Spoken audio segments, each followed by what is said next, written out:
파트 3. 최초의 한국인 목사. 에디스의 죽음. 한편 김창식이 믿고 따른 동료였던 폴 선교사의 아내 로제타 선교사는 어떻게 되었을까? 그녀는 남편이 청일전쟁 당시 순직하고 한 달 뒤 자신과 함께 남게 된 아들 셔우드를 이끌고 미국으로 돌아갔다. 로제타 선교사가 본국으로 귀환한 것을 보고 주변에서는 다들 그녀의 남편과 딸이 조선에서 세상을 떠났는데 계속 이곳에서 살고 싶겠어? 가족의 반을 조선에서 잃었으니 그녀에게 조선은 선교지가 아닌 그저 저주받은 땅에 불과해. 그녀는 앞으로 조선을 머릿속에 떠올리는 것조차 하고 싶어 하지 않을 거야. 라고 생각했다. 로제타 선교사가 아예 선교 사업을 접고 미국으로 돌아간 것이라 추측하는 사람들이 많았다. 물론 사랑하는 남편과 딸을 먼 타지 이국 땅에서 떠나보냈으니 이 땅에 대한 아픈 마음이 컸을 것이다. 그러나 그녀가 본국으로 돌아간 이유는 슬픈 마음을 추스를 필요도 있었지만 무엇보다 제2기의 한국 선교를 준비하고자 함이었다. 그런데 로제타 선교사는 미국으로 돌아갈 때 그녀의 아들 셔우드만 데리고 간 것이 아니었다. 귀국길에 오른 로제타 선교사 옆에는 어린 아들 셔우드 외에도 박여선과 박에스더란 한 쌍의 젊은 부부도 있었다. 박에스더는 본래 어린 시절 김점동이란 이름을 갖고 있던 자로 1876년 3월 16일 서울 정동에서 태어났다. 그의 부친 김홍택은 광산 김씨 가문의 평범한 선비였다. 그는 기독교인은 아니었지만 서양 선교사들의 일을 돕고 있었다. 그러한 이유로 김점동은 이화학당의 설립자인 선교사 스크랜턴 대부인에게 연결되었고 이 학교의 초기 학생으로 수학하게 되었다. 이화학당에 재학하게 되면서 그의 삶은 조금씩 변화되었다. 선교사들과 대화를 나누면서 여타 학생들보다 뛰어난 영어 실력을 갖추게 되었고 동시에 기독교 복음의 마음을 열게 되었다. 이후 1891년 1월 25일 김창식이 사택에서 함께 지내며 직접 돕고 있던 올링거 선교사에게 세례를 받았다. 그렇게 에스더란 세례명을 받고 점동 대신 에스더란 이름을 사용하게 되었다. 기독교인이 된 뒤에 영어 실력이 뛰어난 이유로 그녀는 1887년 우리나라 최초의 근대식 여성병원으로 세워진 보구여관에서 일하게 되었다. 바로 이때 그녀는 보구여관 의사이자 이화학당의 교사로 내한하여 활동하기 시작한 로제타 선교사를 만났다. 김창식이 올링거의 모습을 보며 기독교 복음의 진수를 체험하는 도움을 받은 것처럼 김에스더도 로제타 선교사로부터 많은 감화를 받았다. 김에스더는 로제타 선교사처럼 의료인이 되고 싶다는 꿈을 품기 시작했다. 그러던 중 김에스더는 로제타 선교사의 남편 폴 선교사의 동력자 가운데 한 사람인 박여선과 결혼하게 되었다. 사실 남편이 된 박여선은 김에스더 집안에 비해 사회적 신분이 좀 낮은 편이었다. 그러나 김에스더는 결혼해야 한다면 무엇보다 상대방이 기독교인이어야 한다고 생각하고 있었던 터라 박여선과의 결혼을 결심할 수 있었다. 김에스더는 결혼과 동시에 자신의 성을 김씨에서 박씨로 바꾸었다. 그때부터 그녀는 박에스더라 불렸다. 이 둘은 김창식 못지않게 폴 선교사 부부를 곁에서 도우며 함께했다. 그리고 그 동역은 평양까지도 이어졌다. 로제타 선교사는 박에스더를 주목하며 에스더가 의료인으로 성장할 수 있는 길을 모색해주고 싶어 했다. 1894년 12월 로제타 선교사가 아들과 함께 본국으로 돌아갈 때 박여선과 박에스더 부부를 데리고 갔다. 박에스더를 의사로 키워주고 싶었기 때문이었다. 마침 박에스더도 의학 공부를 하고 싶었던 터라 본국으로 돌아가는 로제타 선교사에게 자신을 데리고 가달라 간청했다. 처음에 로제타 선교사는 박여선을 한국에 잠시 남겨두고 박에스더만 데리고 미국으로 들어가려 했었다. 그러나 결혼한 지 얼마 되지 않은 젊은 부부를 따로 떼어놓는 것이 마음에 걸렸다. 그렇게 박여선과 박에스더, 이 젊은 부부는 로제타 선교사 가족과 함께 미국 행배에 몸을 실었다. 주위에선 박에스더가 공부할 수 있도록 약간의 경비를 모금해 주었다. 그렇게 이들이 미국에 도착하고 1895년 2월 박에스더는 로제타 선교사의 주선으로 뉴욕 리버티 공립학교에 입학했다. 그리고 같은 해 9월 뉴욕에 있는 한 유아병원의 간호사로 근무하며 의료 실습을 받기 시작했다. 동시에 개인 교수를 찾아 라틴어와 물리학, 수학 등을 열심히 공부했다. 이어 1년 뒤인 1896년 10월 볼티모어 여자의과대학에 입학하며 정식으로 의사가 되는 길을 밟아나가기 시작했다. 참고로 이 학교의 역사는 오늘날의 존스 홉킨스 대학교의 의과대학에 흡수되어 있다. 한편 바게스더의 남편 박여선은 본래 목회자가 되길 소망했다. 그래서 미국에 들어가 신학교에 입학하려는 마음이 있었다. 그러나 상대적으로 부족했던 영어 실력과 의료인이라는 뚜렷한 목표의식을 품은 배우자를 위해 결국 자신의 꿈을 양보했다. 그는 바게스더가 꿈을 이룰 수 있도록 옆에서 도와주며 헌신했다. 로제타 선교사의 친정에서 운영하는 농장에 들어가 생활비와 아내의 학비를 벌며 아내의 유학 뒷바라지를 했다. 결국 남편 박여선의 헌신과 주위의 관심과 격려, 도움을 밑거름 삼아 1900년 바게스더는 의학교의 과정을 마치고 졸업하면서 의사 면허증을 받게 되었다. 우리나라 최초의 여성 의사가 탄생하는 순간이었다. 그러나 바게스더의 마음은 그리 기쁘지 않았다. 그동안 옆에서 함께 도와주었던 남편 박여선이 의사면허를 받기 약 한 달 전인 1900년 4월 28일 폐결핵으로 세상을 떠났기 때문이었다. 남편 박여선의 유해를 이국 땅인 볼티모어의 어느 공동묘지에 묻고 그녀는 고국으로 돌아왔다. 명예로운 의사 면허증을 들고 오는 귀국길이었지만 돌아오는 길은 혼자라 외롭고 쓸쓸했다. 그래도 바게스더는 의사라는 자신의 역할을 잊지 않기로 했다. 한국으로 돌아와 어린 시절 선교사들을 도왔던 정동보구여관에 의사로 부임했다. 서울 외에도 평양 등을 오가며 의술을 베풀었다. 의료인의 역할만 수행한 것이 아니었다. 그녀는 미 감리회 내에서 여성 전도에 앞장서던 전도부인 양성에도 직접 관여하며 복음 전도 사업에도 힘썼다. 김창식은 의사가 되어 귀국한 바게스더를 보며 만감이 교차했다. 먼저 지난날 홀 선교사 밑에서 함께했던 동역자 박여선이 세상을 떠났다는 소식에 마음 한편이 아렸다. 한편으로는 자신보다 20살 정도 어린 나이라 늘 꼬마 소녀라고 생각했던 바게스더가 이제는 의사가 되어 당당히 한국에 왔으니 자랑스럽고 대견해 보였다.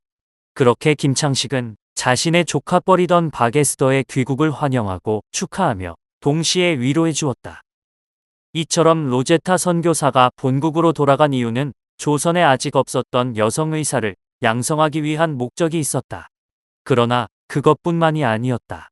그녀는 자신의 친정인 뉴욕 리버티로 돌아갔다. 무엇보다 출산 준비를 해야만 했기 때문이다. 옛집으로 돌아온 지 얼마 지나지 않은 1895년 1월 18일 그녀는 아기를 출산했다.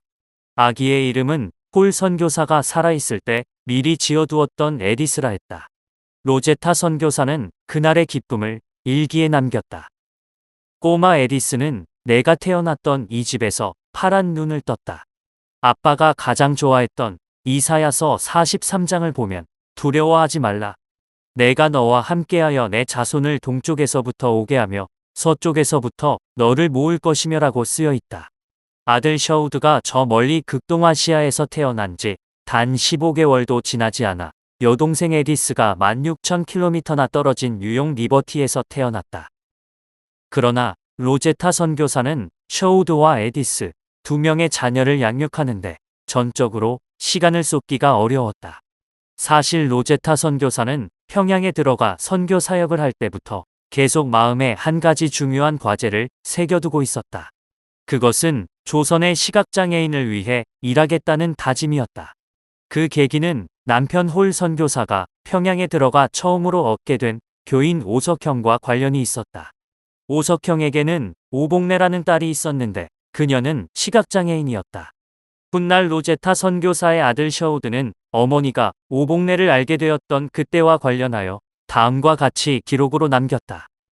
어머니는 오석형의 딸이 시각장애인이란 사실을 알았을 때 이곳에서 일을 시작할 기회가 비로소 왔구나.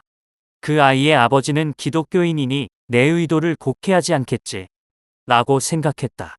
어머니는 일기에 나는 복래를 가르치기 위해 조선 기름 종이에 바늘로 점을 찍어 일종의 점자를 고안했다. 라고 기록하고 있다. 오복내는 총명했다. 거기다 높은 열성을 가지고 좋은 반응을 보였다. 어머니는 시각장애인을 교육시킬 수 있는 지식이 있으면 오복내에게 점자를 읽게 할 수 있다고 생각했다. 어머니는 이 분야에 대해 공부하기로 결심했다. 시각장애인들이 이 세상에서 쓸모없다는 세간의 그릇된 관념을 깨뜨리기 위해선 시각장애인 교육이 시급했다. 오복내 외에도 로제타 선교사가 평양에서 진료한 환자들 중에는 시각장애인들이 상당히 많았다. 그녀는 오복내를 비롯해 평소 앞을 보지 못해 고생하던 조선의 시각장애인들을 늘 마음에 두었다. 그러한 이유로 로제타 선교사는 미국으로 돌아가 출산을 마친 뒤 시각장애인 교육에 도움이 될 만한 것이 없는지 방법을 찾았다. 다행히 이미 미국 뉴욕에는 시각장애인 교육가 웨이트가 개발한 뉴욕 포인트란 점자가 있었다.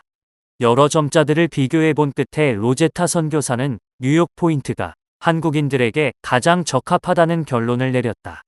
그래서 그녀는 직접 웨이트를 찾아가 점자 구조에 대해 익혔다. 로제타 선교사는 출산과 점자 공부 외에 의료 봉사 활동을 하며 분주하게 미국 생활을 보내고 있었다. 이처럼 그녀가 본국으로 돌아간 이유는 남편이 세상을 떠난 사실에 마음을 추스를 필요도 있었지만 무엇보다 제2기의 한국 선교를 준비하고자 함이었다. 그 사이 김창식은 평양에 홀로 남아 교회를 지켰다. 그리고 홀 선교사 부부에 이어서 이곳에 들어온 노블 선교사 가족을 맞이했다. 김창식은 노블 가족과 함께 평양 지역 전도에 힘을 쏟았다. 그러나 김창식의 마음 한편에는 홀 선교사 가족을 향한 그리움이 늘 가득했다. 때때로 미국에 있는 로제타 선교사에게 편지를 쓰며 자신의 안부를 전했다. 1897년 5월 17일 김창식은 펜을 들고 저 멀리 태평양 건너에 있는 로제타 선교사에게 편지를 썼다. 지난해 저는 당신께 편지를 보내고 그 답장을 5개월하고 15일을 기다려 받았습니다. 마치 당신이 같은 자리에 있는 것 같이 기뻤습니다. 우리가 비록 서로의 소식을 자주 전하지는 못하나 저는 당신과 당신의 자녀들에 대해 생각합니다. 그리고 동역자인 박여선 씨와 그 부인 박에스더 씨에 대해서도 생각이 납니다. 때때로 저는 기도하면서 우리 아버지 하나님께 로제타 선교사님과 관련하여 간구하곤 합니다. 물론 선교사님도 우리 조선의 기독교인들을 위하여 기도하고 계시겠지요. 비록 우리의 육신은 서로 다른 나라에 있지만 우리의 마음은 주님 나라에 있다고 믿습니다.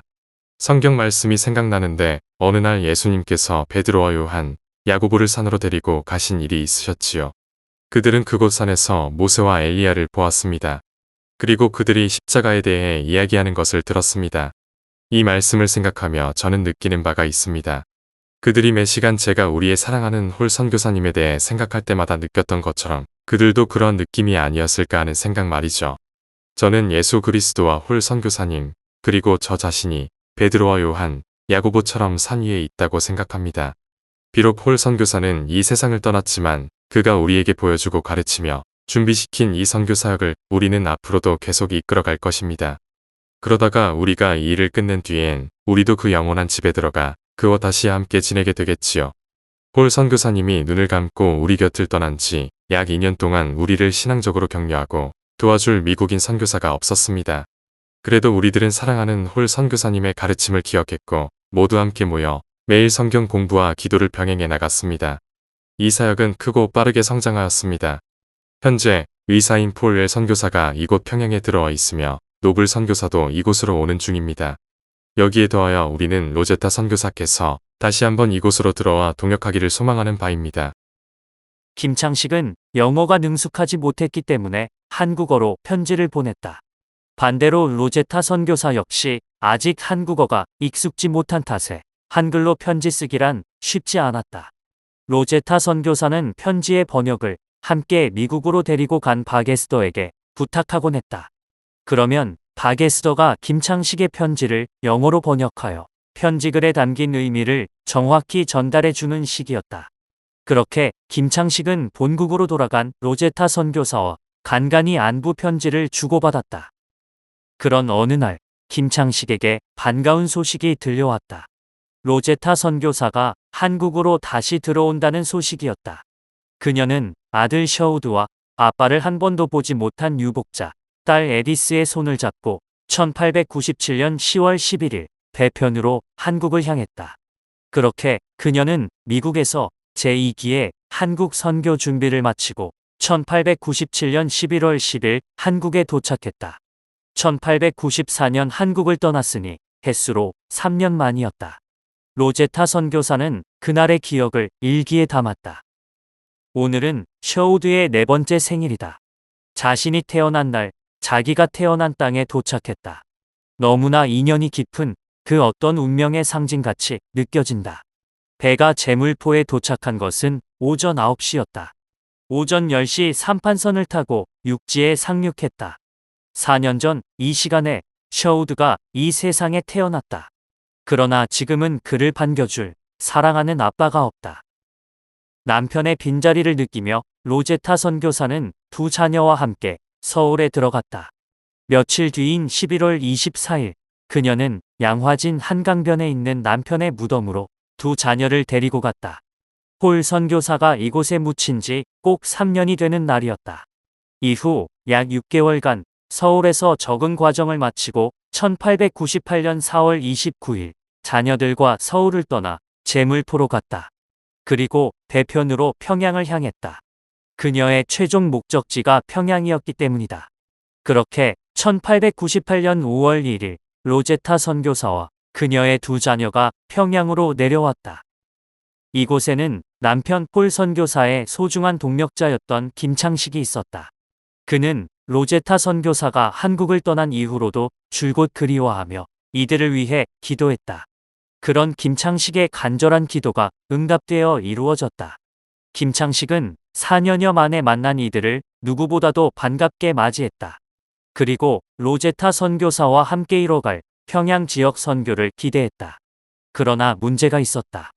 로제타 선교사의 막내 자녀 에디스가 한국에 들어온 직후부터 줄곧 백일해와 폐렴을 앓으며 건강이 좋지 못했기 때문이다.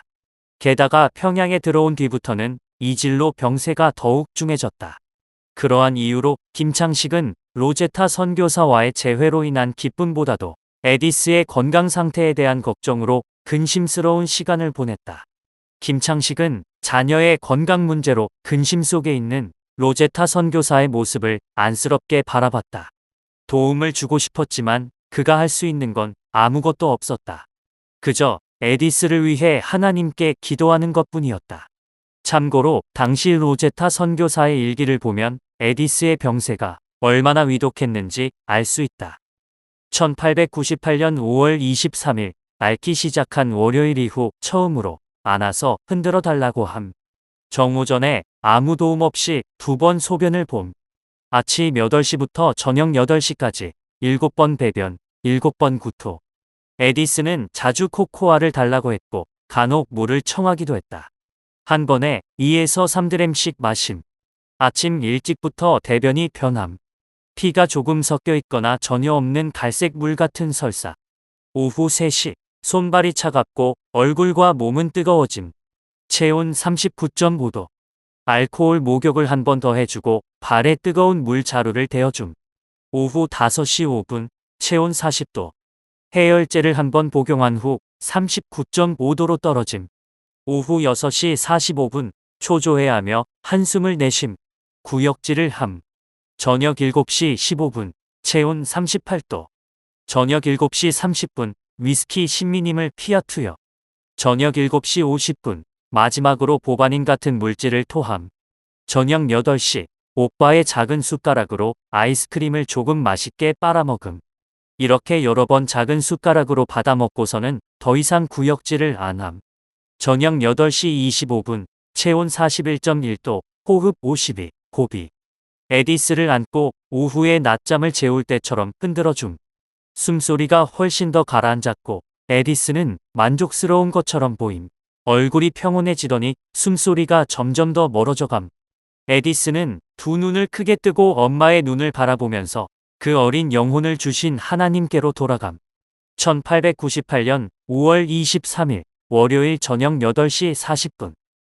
결국 1898년 5월 23일 저녁 8시경 에디슨은 병을 이겨내지 못하고 세상을 떠났다. 로제타 선교사는 아들 셔우드에게 하나님께서 에디슨을 데려가셨단다라고 알려주자 아빠가 에디슨을 너무 원했기 때문에 하나님이 데려가셨을 거예요라고 이야기했다. 그날 엄마 로제타 선교사는 애통한 자신의 마음을 잘 대변하고 있는 바리넷이 마지막 여행을 일기에 스크랩하면서 자신의 심정을 글로 남겼다. 홀 부인은 남편에 이어 자녀를 잃은 상실감이 컸다. 장례 준비조차 생각할 수 없을 정도로 큰 충격에 휩싸였다. 다행히 그녀의 사랑하는 딸 에디스의 장례 예배는 아이가 눈을 감았던 북장로회 소속 선교사 리의 사택에서 1898년 5월 25일 수요일 오후에 거행되었다. 감리교 선교사뿐만 아니라 장로교 선교사들도 자녀를 잃은 동료 선교사의 아픔을 위로하고자 함께 모였다. 김창식도 참석하여 로제타 선교사를 위로하고 그 슬픔을 함께 나누었다. 장례는 모두의 위로 속에서 순조롭게 진행되었다. 에디스의 시신이 담길 관은 장로교회의 리 선교사가 준비해 주었다. 그러나 문제는 다음이었다. 에디스의 시신을 어디에 묻어야 하는 것이었다. 로제타 선교사는 딸 에디스를 남편이 묻혀있는 서울 양화진에 매장하기를 원했다. 비록 유아의 시신이었으나 평양에서 서울로 관을 운반하는 것은 커다란 문제였다. 당시는 철도도 없었고 배편도 정기적이지 않아 운송수단을 구하기가 쉽지 않았기 때문이다. 게다가 한국인들은 서양 아기 귀신이 옵는다는 부정적 인식에 어느 누구도 운구하겠다고 적극 나서는 이가 없었다. 바로 이때 김창식이 로제타 선교사를 돕기 위해 나섰다. 그녀는 일기에 다음과 같이 썼다. 나의 사랑하는 딸의 육신이 아빠 곁에 안식하기를 소원했다. 고맙게도 리 목사님께서 양철로 된 상자를 공기가 들어가지 않게 단단히 봉인해 주셨고 신실한 김창식이 이 생에서는 한 번도 그 애를 보지 못했던 아빠 옆으로 그 사랑하는 아이의 작은 몸을 데려다 주었다. 에디슨은 아빠가 그렇게도 자주 다녔던 평양에서 서울까지의 긴 도보 여행을 5월 26일 떠나 6월 1일 도착했다. 김창식은 로제타 선교사의 마음을 잘 알고 있었다. 남편 홀 선교사가 이미 이 땅에서 세상을 떠났고 유복자인 딸 에디스마저 떠나보낸 그녀의 마음을 진정 공감하고 위로하고자 했다. 그 마음이 자진하여 에디스의 시신 운구를 맡겠다는 행동으로 표현되었다. 더군다나 에디스는 자신이 누구보다도 사랑하고 존경하는 선교사 부부의 자녀이기도 했다. 그는 평양에서 서울까지 육로로 봉인된 관을 직접 운반했다. 그 여정은 김창식이 에디스에 붙인 홀 선교사와 자주 오가던 익숙한 길이었다. 서울까지는 5월 26일 목요일부터 6월 1일까지 6일의 시간이 소요되었다. 서울에 도착한 김창식은 먼저 아펜젤러 선교사의 사택으로 찾아갔다. 마침 아펜젤러 선교사는 배제학당에서 학생들을 가르치고 있었던 이유 때문인지 집에 없었다. 그래서 김창식은 아펜젤러 선교사 사택 앞에서 그가 올 때까지 기다렸다. 얼마 뒤 아펜젤러 선교사가 귀가하자 김창식은 에디스의 관을 내어주며 하관 예배 집례를 부탁했다. 그렇게 서울 양화진에서의 하관 예배는 아펜젤러 선교사의 주관 아래 거행되었다. 장례 과정이 모두 끝난 뒤 집례자 아펜젤러 선교사는 평양의 로제타 선교사에게 편지를 썼다. 어제 정오 학교에서 돌아오니 저의 집 대문 앞에 김창식 형제가 와 있었습니다. 어린 에디스가 이곳 아빠 곁에 묻히기를 바라시는 것이 너무나도 당연하고 옳다고 생각했기에 이미 그를 맞을 준비를 하고 있던 참이었습니다. 피어스 양이 하얀 모란 꽃다발을 가지고 왔습니다. 제 아내는 흰 장미 화관을 보냈고 앨리스는 하얀 장미로 십자가를 만들었습니다. 무덤을 파고 우리는 이 꽃들을 관 위에 놓았습니다. 나는 부활이요 생명이니 이 말씀을 제가 읽은 후 다 같이 예수 안에 잠들라 복된 잠을 찬송을 한국말로 불렀습니다. 그런 다음 꽃들을 치우고 저와 벙커 선교사, 스웨어러 선교사, 김창식 형제가 관을 내렸습니다. 그리고 아름다운 하관 예배를 제가 인도한 후 김창식 형제가 기도를 드리고 이어서 한 목소리로 주기도문을 하였습니다. 예배 전체가 간결하고 아름다웠습니다. 로제타 선교사님, 당신 마음에 드실 만한 인상 깊던 예배였습니다. 봉분을 만들고 그 위에 꽃을 놓았습니다. 선교사님의 사랑하는 어린 딸은 이제 아빠 품에서 영면하고 있습니다. 그리고 이 두 사람은 마지막 나팔이 울릴 때 부활할 것입니다. 로제타 선교사님 가족의 절반이 천국에 계시는군요. 모든 장례 절차가 마무리된 뒤 로제타는 주위로부터 따뜻한 위로가 담긴 편지를 많이 받았다. 그녀는 자신이 받은 위로 편지들을 하나하나 다 일기에 적어놓고 싶었지만 그 양이 너무 많아 그럴 수가 없었다. 그만큼 로제타 선교사는 많은 사랑을 받던 선교사였다. 그녀는 많은 이들에게 감사의 마음을 품었다.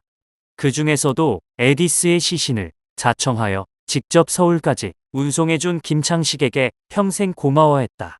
이 모습을 옆에서 본 노블, 리, 베어드, 아펜젤러, 벙커, 스웨어러 등 장로교와 감리교의 선교사들은 김창식의 묵묵한 봉사와 헌신을 직접 두 눈으로 목격했다. 이처럼 에디스의 장례를 치르던 과정에서 볼 수 있듯이 김창식은 홀 부인을 비롯한 여러 선교사에게 든든한 힘이 되어줬다. 삼화 지역 파송과 순행 전도자로서의 삶. 사랑하는 동력자의 자녀 에디스가 세상을 떠나고 그 아이의 시신을 서울까지 운구해준 뒤 3개월이 흘렀다. 그리고 1898년 8월 25일 목요일 서울 정동 제1교회에서 제14회 미 감리회 한국선교회가 개최되었다. 당시 감리교 측 신문이었던 대한크리스도인 회보의 기자는 회의의 모습을 기록하며 감리교인들에게 관련 소식을 전했다. 서울 정동 제1교회의 노병선 씨는 이번 모임에 참석하지 못하여 성경 강론을 할 수 없었는데 1년 동안 아무런 흠이 없었기 때문에 다시 전도인의 직임을 맡을 수 있었다. 또 형제 가운데 4사람은 성경 수업을 잘 들었다. 그들은 첫 번째 해의 학업 과정을 잘 마쳐 이후 다시 연례회의에서 직임을 부여받았다. 그들은 평양교회의 김창식, 재물포교회의 김기범, 정동 제1교회의 최병헌, 달성교회의 이은승이다. 1898년 9월 1일 오전 9시에 예전과 같이 모여 찬송과 기도를 드린 후에 감독께서 서양 선교사 몇 명에게 설교를 맡기고 이후 여러 가지 교회 행정을 의논하여 처리했다. 그리고 감독께서 모든 직분을 다음과 같이 맡겼다. 재물포교회의 존스 목사여, 평양교회의 노블 목사와 토착교인 김창식 씨여. 그해 김창식은 본처 전도인 자격을 갱신받았다. 전도인으로서의 충분한 자격을 갖췄다는 증거였다. 동시에 그를 향한 선교사들의 신뢰도 여전했다. 게다가 그는 연례회의 5째 날인 8월 31일 평양개삭회, 즉 평양교회의 추천을 받아 순행전도자 과정에 들어갔다. 이 순행전도자는 좀 더 광범위한 지역 순회와 전도 임무를 공식적으로 부여받았다는 의미였다. 그러한 상황에서 그는 평양교회 소속으로 평양을 중심으로 한 인근 지역 전도에 나섰다. 여기에 더하여 맡겨진 역할을 수행하기 위해 그는 평양이 아닌 타 지역으로 이주했다. 당시 기독교 신문은 김창식의 전도 열의를 누구보다도 높이 평가하며 다음과 같이 이야기하곤 했다. 최근 평양교회로부터 편지가 도착했는데 이를 보니 토착 전도인 김창식 씨는 이즈음 구세주의 복음을 전하기 위해 삼화읍내로 이사했다고 한다. 또한 재물포교회 소식을 들은 즉 토착 전도인 김기범 씨는 원산으로 이사하여 전도에 힘쓴다고 하니 우리는 하나님께 영광을 돌려보내며 진정 감사할 뿐이다. 이 두 형제가 구세주 성령의 인도하심이 아니면 어찌 이같이 열심히 행하리요. 하나님의 은혜로 능력을 얻어 널리 전도하길 원하노라. 위 신문 기사의 내용처럼 김창식은 순행 전도자의 책임을 감당하기 위해 1898년 평안도 삼화로 이주하였다. 이곳은 평양 남서쪽에 위치한 곳으로 북한 선교의 전초기지와도 같은 곳이었다. 그는 이때부터 본격적이고도 공식적인 순행 전도자의 삶을 살아가기 시작한다. 각지 곳곳을 순회하며 누구보다도 바쁜 일정을 수행했다. 그동안은 평양에 거주하며 주재 선교사를 돕고 그 인근 각처를 순회하는 조력자의 성격이 강했으나 이제는 본인이 주도하며 좀 더 적극적으로 나서야 했다. 그의 어깨가 이전보다 더욱 무거워졌다. 물론 선교사들과의 동력도 이전처럼 지속되었다. 때때로 선교사들이 지방 순회를 나서게 되면 가능한 한 그들과 동행하며 앞장서서 안내했다. 한 예로 평양에 주재하며 의료 사업을 이끌었던 폴웰 선교사가 1900년 초 지방 순회 여행을 떠난 일이 있었는데 김창식은 그와 동행하며 각지를 안내해 주었다. 그만큼 한국 지리와 문화에 아직 익숙하지 못한 서양 선교사들에게 김창식의 존재는 커다란 힘이 되었다. 또한 미 감리회 한국선교회는 1900년에 들어서면서 한반도 북측 지역의 효율적인 선교를 위해 기존 1개의 순회 구역을 2개의 구역으로 나누게 되었다. 그리하여 기존의 미 감리회의 행정구역상 평양지역, 즉 평양구역을 평양과 삼화로 구분했다. 삼화구역은 평양의 대동강 이남 지역을 포괄했다. 선교사들은 김창식에게 삼화구역 전체를 맡겼다. 그가 1898년 삼화로 이주한 뒤 2년간 보여줬던 전도의 열매와 성과가 상당히 긍정적이었기 때문이었다. 한편 그동안 선교사가 늘 곁에 있던 평양을 떠나 홀로 타지에 이주하게 되었다는 것은 좀 더 책임감 있는 전도자로서의 자세를 요구받는 일이었다. 그렇다 보니 그는 모든 생각과 행동의 초점을 전도에 맞출 수밖에 없었다. 그것이 자신의 본분이라고 생각했다. 더불어 현실 세계의 부와 명예에 관심을 두기보다는 내세에 초점을 맞추며 살았다. 그가 삼화를 중심으로 활동하던 당시 대한크리스도인 회보란 한 신문에 기고한 글만 보더라도 이 사실을 명확히 알 수 있다. 옛말에 일렀으되 사람이 만물에 비하면 영하다 하였는데 사람과 물건이 다른 것은 현세계에 있지 않고 내세에 있습니다. 사람이 생전에 본분에만 충실하고 죽은 뒤 본분의 일을 다하지 못하면 이는 본분의 일이 완전하지 못한 것이라 할 것입니다. 반드시 도리를 밝히 알고 마음을 정결하게 하여 내세를 예비하면 이는 참된 본분의 일을 한 것이라 할 수 있겠습니다. 가령 선비가 오늘날의 역사 기록과 옛 역사 기록을 다 안다면 그 누가 본분을 제대로 하지 못했다 하겠습니까? 농부가 봄에 논을 갈고 가을에 거두면 그 누가 농부에게 본분을 제대로 하지 못했다 하겠습니까? 또한 수공업자들이 제조를 잘하고 상인들이 물건이 흔하디흔한 지역에 가서 사다가 비싼 곳에 갔다가 물품을 풀어놓으면 그 누가 상인의 본분을 제대로 못했다고 할까요? 따라서 산업공상의 본분을 각각 잘 맡으면 옳다고 하나 그럼에도 사람이 해야 할 본분을 다하였다고 할 수 있을까요? 왜 그런가 하니 현세의 본분은 비록 잘하였다고 할 수 있을지 모르나 내세의 본분은 완전치 못했기 때문입니다. 종합해보면 사람은 마땅히 하나님께서 내신 본의를 알아야 할 것입니다. 그 본의는 이 현세만이 아닌 이 세상 그 다음에 오는 세상을 예배토록 함입니다. 김창식은 산업공상의 예를 들며 아무리 현세에 주어진 각자 본분의 최선을 다한다고 하더라도 사람에게는 항상 불완전함이 잠재되어 있다고 보았다. 이 불완전성을 극복하기 위해 인간은 최종적으로 내세를 지향해야 한다는 것이 그의 생각이었다. 또한 사람은 늙은 기약이 있고 양심은 늙을 기약이 없으며 사람은 죽을 때가 있고 영혼은 죽을 때가 없고 영원히 앞으로 나가기를 힘써야 한다고 설파했다. 그는 신념은 확고했다. 따라서 전도로 인하여 겪게 되는 모진 억압과 시련이 소위 신약 시대의 사도 바울처럼 김창식에게는 그리 큰 문제가 되지 않았다. 이처럼 그는 순행 전도자로서의 삶을 본격적으로 시작하며 전도에 관한 개념과 이해를 더욱 분명히 했다.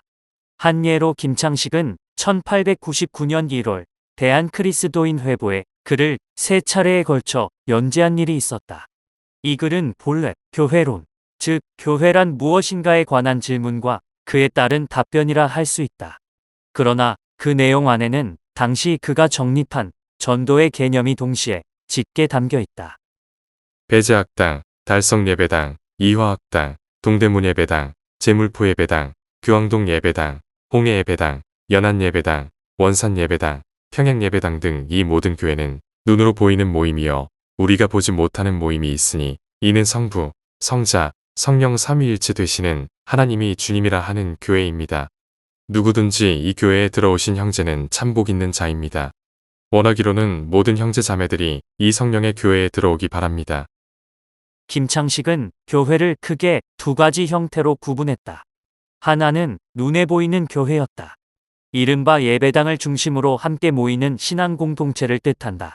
이것은 사전적 의미로 통용되는 오늘날의 일반적인 교회이다. 그러나 김창식은 그것만을 교회로 보지 않았다. 그는 또 다른 개념의 교회를 이야기하는데 그것이 바로 눈에 보이지 않는 교회였다. 이 교회는 영적 개념의 뜻을 담고 있다. 기독교 교리의 기본 바탕이라 할 수 있는 성부와 성자, 그리고 성령, 이렇게 삼위일체의 주관 아래 이루어지는 영적 공동체라면 그것도 교회라 보았던 것이다. 김창식이 주목하고자 하는 바는 바로 여기에 있다. 다시 말해, 그는 눈에 보이지 않는 교회에 중점을 두며 전도가 진정 중요하다는 사실을 부각하고자 했다. 요약하자면 교회란 보이는 것이 전부가 아니라는 의미이다. 김창식은 이 주장을 뒷받침하기 위해 성경을 근거로 두고 있었다. 전도를 받는 사람은 많아도 이를 듣고 재미를 얻는 자는 적습니다. 이러한 사람들에게 말하고 싶은 바는 몇 날 며칠 전도받으면서도 믿지 않는 자는 극히 강팍하다고 할 수 있습니다. 하나님의 아들을 보고 듣는데도 믿지 않으면 그 죄를 어찌 벗어날 수 있겠습니까? 지금도 이와 같은 사람들이 많이 있어 말씀드리는데 그들은 주일마다 예배당에 가서 이게 무슨 재미가 있냐, 늘 들어봐야 권선징악이란 말과 예수 믿으란 말뿐 아닌가라고 하며 별 재미가 없다고 합니다. 이러한 모습을 보면 참 한심하다고 생각됩니다.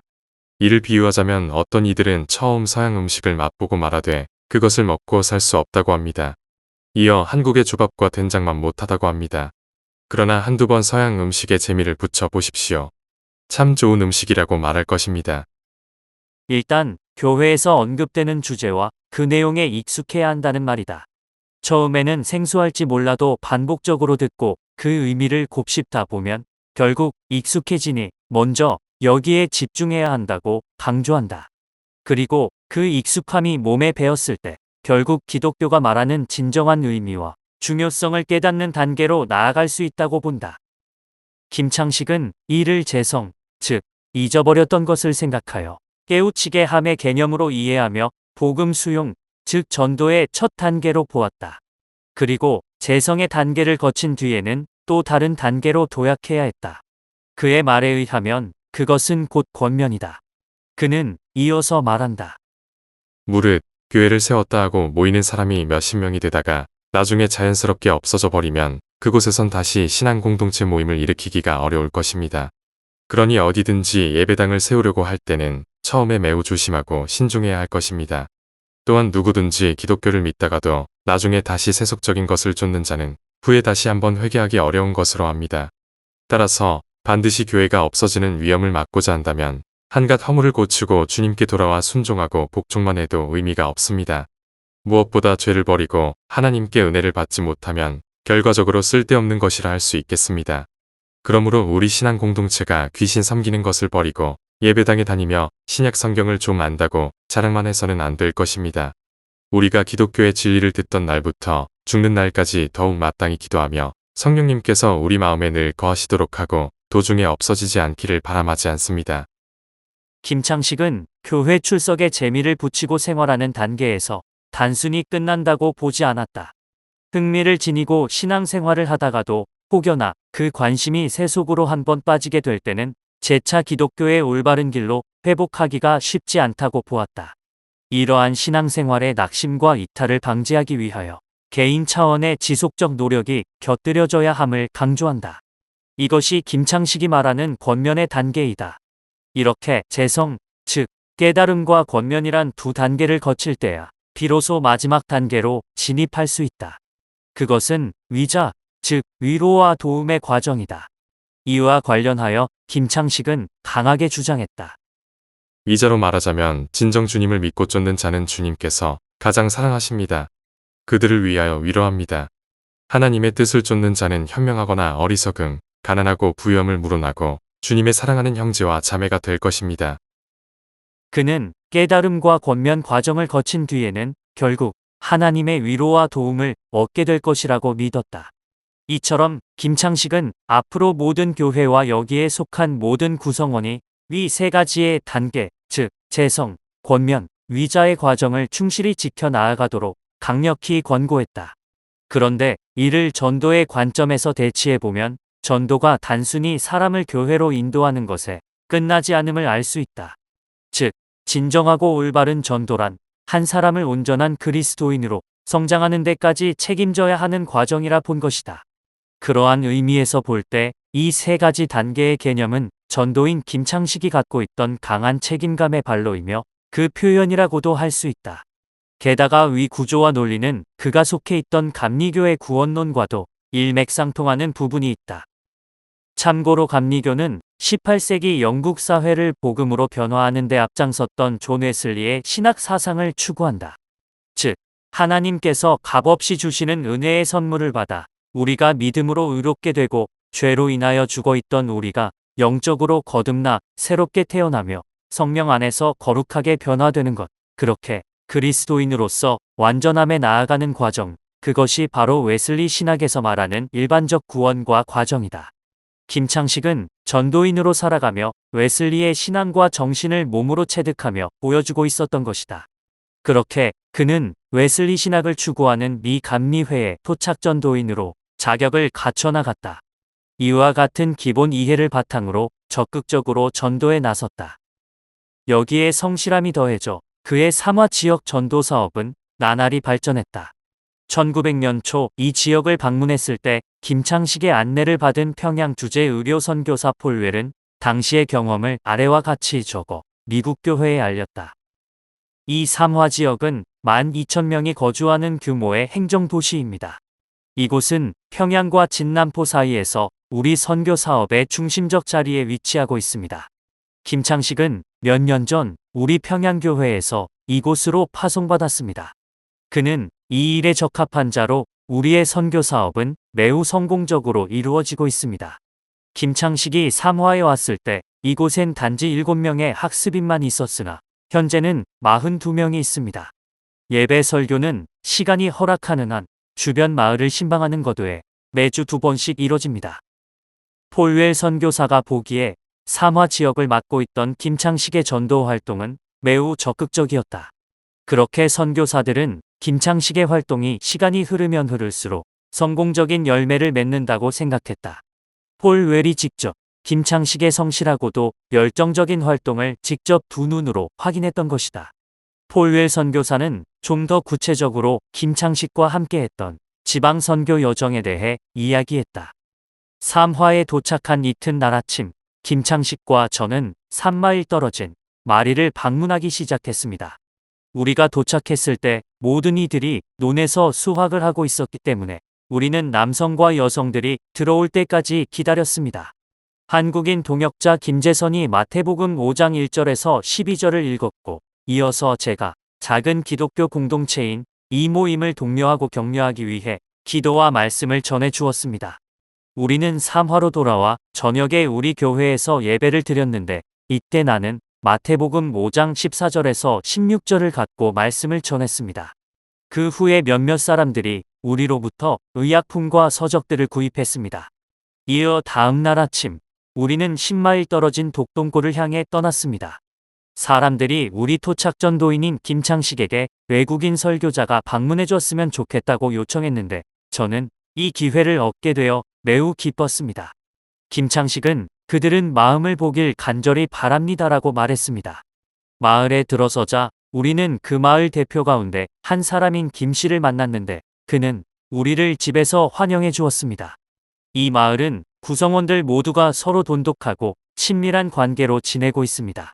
사람들은 아침부터 밤늦게까지 열심히 일하며 여성들과 어린아이들도 잘 익은 곡식을 주워 모으며 일을 돕습니다. 우리는 김씨 사택에서 예배를 드렸는데 김재선이 설교하고 김창식이 기도를 드렸습니다. 참석자들은 정말 집중하며 열심히 복음을 들었습니다. 이 집의 주인인 김씨는 진정 신실한 마음을 소유한 자입니다. 일요일 아침, 우리는 토착 전도인의 설교를 듣기 위해 삼화로 갔습니다. 그런데 그 집안은 매주 기도와 찬양으로 안식일을 잘 지킵니다. 이 지역에서의 선교적 전망은 매우 밝으며 고무적입니다. 저녁 시간엔 4가지 종류로 차려진 저녁상이 나왔습니다. 최상 품질의 쌀과 생선, 국, 그리고 매우 짠맛의 피클 종류라 할 수 있는 김치였습니다. 우리의 귀한 친구는 저녁 식사를 위해 닭 한 마리를 잡아왔습니다. 그는 우리 동료들의 식사를 제공하면서 그 어떠한 대가도 거절했습니다. 만일 그가 그 대가를 받았다고 한다면 불편한 마음이 들었을 것이며 우리 역시 그저 안전한 여정과 가까운 시일에 다시 방문할 것이라 약속하며 떠났을지 모릅니다. 김창식은 저에게 14개월 전 회심한 김씨 부부의 마음이 마치 세 사람의 나그네가 아브라함 사라의 장막 문 앞을 두드리던 모습과 같다고 말했습니다. 즉, 세 명의 나그네가 천사임을 알지 못한 채 안으로 초대하여 발을 물로 씻겨주며 음식을 대접하고 그 여정 가운데 힘이 되었던 그때와 마찬가지라는 것이었죠. 그렇게 김 씨는 우리에게 베푼 이 일로 인하여 성경 속 말씀 내용과 같은 영광을 느꼈을 것이라 말했습니다. 김창식의 활동은 삼화에만 국한되지 않았다. 이고도에도 인근 지역을 빈번하게 방문하며 기독교 전도인으로서의 역할에 충실했다. 진남포가 그 가운데 한 곳이었다. 진남포 지역의 선교는 김창식이 삼화에서 이끌던 신앙공동체에 참석한 어느 교인으로부터 시작되었다. 그는 진남포에 거주했지만 그곳에 예배 처소가 없어서 매 주일 3화까지 예배를 드리기 위해 오가던 중이었다. 그러다가 평양의 노블 선교사가 김창식의 안내로 그 교인 집에 찾아가 예배를 드린 것이 진남포 지역 감리교 선교의 출발이었다. 그러다가 점점 교인들이 증가하면서 비성리에 5칸 규모의 초가집을 마련하였고 이곳을 예배당으로 사용했다. 김창식은 삼화에 거주하며 이곳 진남포에 세워진 예배 처소를 돌보기 위해 오갔던 것이다. 그렇게 시작된 진남포 지역 선교와 관련하여 폴웰은 1900년 자신의 방문 여정을 다음과 같이 소개했다. 우리는 삼화에서 35리 떨어진 그 다음 목적지인 진남포를 향한 여정을 지속했습니다. 우리는 그곳에서 오랜 친구인 홍 씨가 운영하는 주막에 묵었는데 그는 항상 그랬던 것처럼 우리를 친절히 환대해 주었습니다. 개항장인 진남포는 처음에 외국인들이 무역하며 드나들기 시작했는데 2년 전에 비하여 상당히 변화했습니다. 진남포에서 보낸 다음 날 아침은 주일이었는데 습한 날씨였던 탓에 땅이 진흙투성이었습니다. 좋지 않은 날씨에도 불구하고 20명이 예배에 참석했습니다. 우리는 이 사악한 도시 한가운데에서 기도하며 찬송하고 하나님의 말씀을 읽는 작은 신앙 공동체 모임을 가졌습니다. 오후에는 김창식이 자신에게 맡겨진 교우들에게 말씀을 전하기 위해 삼화로 가려 했습니다. 그러나 세차게 내리는 비가 그의 발길을 막았습니다. 진남포에는 2주 전에 학습인이 되어 우리 교회에 들어온 재력 많은 한국인 여성이 있습니다. 그녀의 개종 이야기는 참으로 흥미롭습니다. 제 병원 일을 돕는 김재선은 어렸을 때부터 그녀를 알고 있었습니다. 그녀는 4년 전에 평양에 살았다고 하는데 당시 김재선이 그녀에게 기독교 서적을 건네줬습니다. 그녀는 이 책을 받고 매우 흥미롭게 읽었다고 합니다. 이후로도 김재선과 김창식은 끊임없이 그녀에게 찾아가 복음을 전하며 예수님과 그분의 사랑에 관하여 말씀을 건네주었습니다. 그럼에도 당시 그녀는 믿음의 자녀까지 이르진 못했습니다. 시간이 흐르고 흘러 그녀의 가족들이 평양을 떠나 삼화에서 20리 떨어진 작은 마을로 이주하였습니다. 김창식은 순회할 때마다 자주 이 양씨 부인을 만나 그녀가 예수님을 영접하도록 강력히 권면했습니다. 처음에 그녀는 망설였습니다. 몇 달이 지났지만 김창식은 이 양씨 부인을 위해 날마다 기도를 드렸다고 합니다. 김창식은 지속해서 전도 대상자를 찾아갔고 그들에게 복음을 전했다. 시간과 장소에 구애받지 않는 적극성을 띄었다. 혹 전도 대상자가 여성일 경우 전도 부인들을 동반하며 방문했다. 전도 대상자를 위해 날마다 시간을 내어 기도했던 것은 물론이다. 그만큼 김창식의 전도에 대한 열의는 대단했고 여기에 성실성이 동반됐다. 때때로 그는 선교사들과 동행하며 맡겨진 역할에 최선을 다했다. 사경회를 주관했던 것이 그 대표적인 예이다. 그는 1900년 말 평안도 지역의 교회 소식을 신학월보란 잡지에 기고하며 한국의 감리교회 온 교우들에게 알렸다. 1900년 12월 10일부터 우리 교회의 형제자매를 위하여 사경회를 시작했는데 목사인 노블 모리스 선교사와 저 김창식 이렇게 세 사람이 하나님 앞에 띠와 신발을 메어 묻고 평양교회부터 시작하여 가르쳤습니다.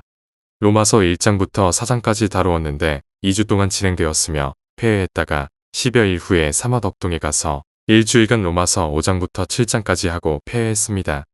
14명에게 세례를 주고 떠난 뒤 100곳에 있던 지교회에 가서 8장부터 10장까지 다룬 뒤 폐회하고 떠났습니다.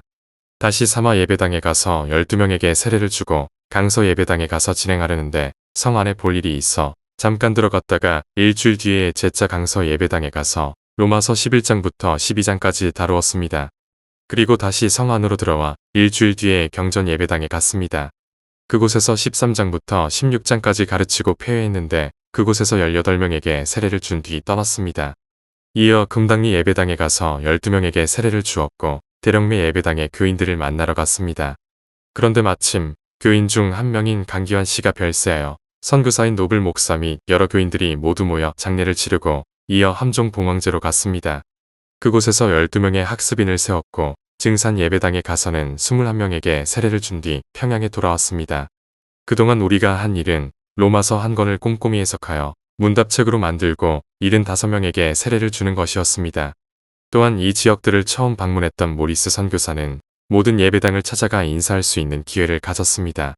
김창식은 로마서 책 한 권을 해석하며 문답책 한 권을 만들어 얻게 되었다고 매우 기뻐했습니다. 이 세 사람 모두 커다란 기쁨을 누리며 하나님께 감사를 드렸습니다. 김창식은 노블 및 모리스와 함께 평양, 삼화, 강서, 함종 등 평안도 지역 교회를 두루 다니며 사경회를 이끌었다. 그가 주로 맡은 역할은 토착인들에게 직접 성경을 가르치는 일이었다. 그것은 앞서 그가 강조했던 전도의 주요 지향점, 즉, 한 사람의 완전한 그리스도인을 만드는 과정이기도 했다. 그러한 노력이 더해졌으니 북한 지역에서의 선교는 날이 갈수록 활기를 띨 수밖에 없었다. 감리교회 지방선교가 확장되어 나갔던 것이다.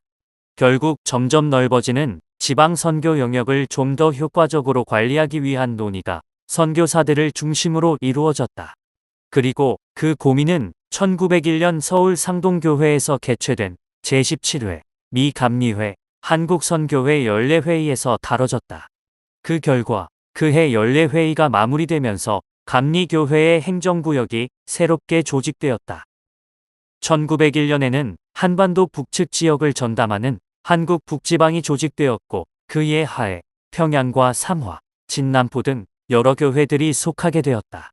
그 가운데 삼화구역은 김창식이 전적으로 책임지던 곳이었다. 삼화 지역 안의 기독교인들도 점점 증가하여 1901년 당시 구역 내에는 삼화 60명, 진남포 70명, 독동 24명, 별섬 16명, 무추지 32명, 금당리 43명, 경청 39명, 비석거리 27명, 박곡에 30명, 뒷골 46명, 줄바위 34명, 선돌 49명, 오골 16명, 돌다리 33명, 평매 67명, 돌매 8명, 태용마 30명 등 총 630여 명에 이를 정도였다. 김창식의 끊임없는 순회 전도로 인해 비롯된 결과가 컸다. 이처럼 김창식은 전형적인 순회 전도자로서의 모범적 모습을 보여주었다. 한국인 최초 목사 안수. 김창식은 누구보다도 열정적인 전도인이었다. 끈질긴 노력과 성실함이 뒷받침되었기에 가능한 일이었다. 선교사들도 그의 헌신과 노력을 상당히 높이 평가하고 신뢰했다. 김창식의 수고와 선교사들의 높은 신뢰가 있었기에 그는 집사 목사 안수 후보자로 이름을 올릴 수 있었다. 1901년 5월에 개최된 제17회 미 감리회 한국선교회 연례회의에 다음과 같은 추천 보고가 올라왔다. 김창식 노블이 제4회 평양개사회에서 김창식이 본처 전도자의 자격 갱신 및 집사 목사 안수 후보자로 추천되었음을 보고하다. 그의 자격은 연례회의에서 갱신되었고 중국 화부견회에 집사 목사 안수 후보자로 천거되다. 참고로 그해 연례회의는 김창식의 삼화 지역이 감리교 행정상 독립구역으로 조직되는 자리이기도 했다. 김창식이 담당하던 삼화는 아직 독립구역을 이루지 못했기 때문에 교회 행정상 평양개사회에서 관련된 인사 업무를 처리했다. 주재 선교사인 노블 목사의 주관으로 평양개사회는 김창식의 본처 전도인 자격갱신 및 집사 목사 안수 추천 의권을 한국선교회에 상정했다. 다들 김창식의 수고와 헌신을 잘 알고 있던 터라 여기에 이의를 다는 이는 없었다. 김창식과 더불어 토착인 중에서는 재물포의 전도사 김기범이 집사 목사 안수자로 추천을 받았다. 그런데 감리교회의 목사 안수는 원칙적으로 연회 소관이다. 그리고 연회를 책임지는 감독의 집례하에 안수가 이루어져야 했다. 그러나 당시 한국의 감리교회는 미국의 북감리회, 즉 미감리회가 연회보다 조직이 아래인 선교회를 조직하여 운영하고 있던 차였다. 인정 및 재정적 형편이 연회를 조직하기엔 충분치 못했기 때문이었다. 이 말은 당시 연회가 구성되지 못한 한국선교회에서 교회법상 공식적으로 안수례를 거행할 수 없다는 의미이기도 했다. 따라서 목사 안수와 관련해서는 인근 연회의 행정 처리를 받아 그 절차를 진행해야 했다.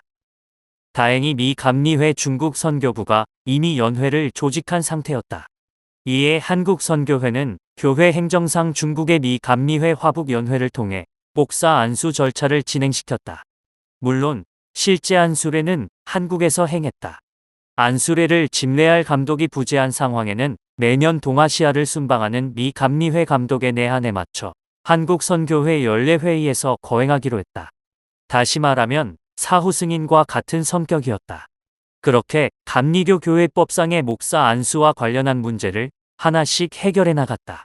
한국선교회는 절차에 따라 먼저 중국 화북연회에 송부할 목사 안수 신청서를 작성했다. 연회와 그 밖의 다른 회의기구들은 목사 안수 후보자들의 적합성과 관련하여 공식적으로 표명한 저희의 판단을 전적으로 의존할 것입니다. 따라서 스크랜턴, 존스, 노블, 스웨어러, 베크, 모리스, 케이블, 맥길, 벙커, 폴웰 선교사는 현지 한국선교회의 모든 구성원으로서 교회법인 장정을 준수하고 교회법의 정신을 존중하면서 우리 미감리회의 유익과 관련하여 후보자들의 목사 안수를 긴급 청원하며 이를 전적으로 정당화하는 과정으로 선교사 규정에 따라 장로 목사 후보자 맥길, 집사 목사 후보자 폴웰, 김창식, 김기범, 위 후보자들에게 안수해 주시기를 무어감독께 정중히 요청드리는 바입니다. 더불어 저희는 중국 화북연회에 저희의 실행사항을 보고하고 이를 필요로 하는 특별 상황에서 승인을 요청하며 각기 명명된 규정에 따라 사후에 실제적으로 처리될 수 있기를 요청드립니다. 김창식은 김기범, 의료인 폴웰 선교사와 함께 집사 목사 안수 후보자로 추천되었다. 선교사들이 한국 선교 현장의 특수성을 고려하여 긴급 요청한 것이나 다름없었다. 그만큼 선교사들이 선교 사업 수행에 있어 한국인 동역자들에게 기대하는 바가 상당했음을 의미한다. 그리고 그 기대감은 김창식 등에게 투영되었다. 이러한 행정 절차에 따라 김창식은 연례회의 마지막 날인 1901년 5월 14일 화요일 오후 미 감리회 집사 목사 안수를 받았다. 한국인으로서는 최초의 목사 안수자가 배출되는 역사적 순간이었다. 감리교회에서 발행하던 잡지인 신학월보는 당시의 상황을 한국의 온 감리교인들에게 전했다. 찬송을 노래한 후에 감독께서 몇 사람에게 거룩한 집사 목사의 품을 주셨는데 먼저 권면의 말씀과 경계의 말씀을 하시고 스크랜턴 선교사와 존스 선교사 그리고 노블 선교사가 감독과 같이 제단 위에 서서 강례를 차례로 보시고 기도하였다. 성품을 받을 자에게 물어보시고 감독께서 김창식, 김기범 두 사람과 폴웰 선교사에게 거룩한 안수를 주시고 기도하였다. 의사인 맥길 선교사에게는 장로 목사 안수를 주셨는데 목사 안수 예문을 읽고 기도한 후에 여러 목사와 감독이 그 머리 위에 손을 얹으시고 예를 행한 후에 또 기도하였다. 이어 요한계시록 7장을 보시고 감독께서 말씀을 전하신 뒤 이르기를 직분받은 자는 반드시 윗사람 말에 순종해야 한다고 말했다. 우리는 모두가 십자가의 군병들이니 군사가 만일 장수의 명령을 쫓지 않으면 필경 패망할 것이요 장졸이 한 마음이 되면 능히 싸움을 이길 것이니 모두가 겸손한 마음으로 구주를 본받으라 하였다. 스크랜턴 선교사에게 미 감리회 한국 선교회의 관리 책임자 역할을 주시고 각 지역의 목사와 전도인을 파송하여 맡아야 할 역할에 대해 알리고 존스 선교사가 기도한 후에 폐회하였다. 안수식은 당시 동아시아 순방차 내한했던 미국 감리교회의 무어 감독이 집례했다. 여기에 각 한반도, 서, 남, 북 등 지방별 책임자인 스크랜턴, 존스, 노블 선교사 등 세 사람이 그 안수를 보좌했다. 그리고 4일 뒤인 5월 18일자로 무어 감독의 서명이 담긴 목사 안수증이 공식 발급되었다. 안수 증명서. 미 감리회 선교사 규정에 의거하여 1901년 5월 14일 한국 서울에서 폴윌, 김창식, 김기범에게 집사 목사 안수를 그리고 여타 장로 목사들의 보좌로 맥길에게 장로 목사 안수 주었음을 증명함. 이어 사후 승인을 위한 조치가 이루어졌다. 같은 달 24일 중국 텐진에서 미 감리회 화북연회가 개최되었고 이때 미 감리회 교회 법인 교리와 장정 165조 1항에 근거하여 김창식 외 2인의 집사 목사 안수권이 상정되었다. 이 상정안은 큰 문제 없이 즉시 그 자리에서 통과되었다.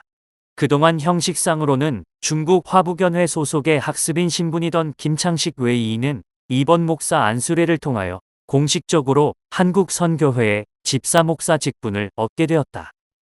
한편 미 감리회와 비슷한 시기 한국 선교를 개시했던 북장로회 내에서는 아직 한국인 목사가 배출되지 못했다.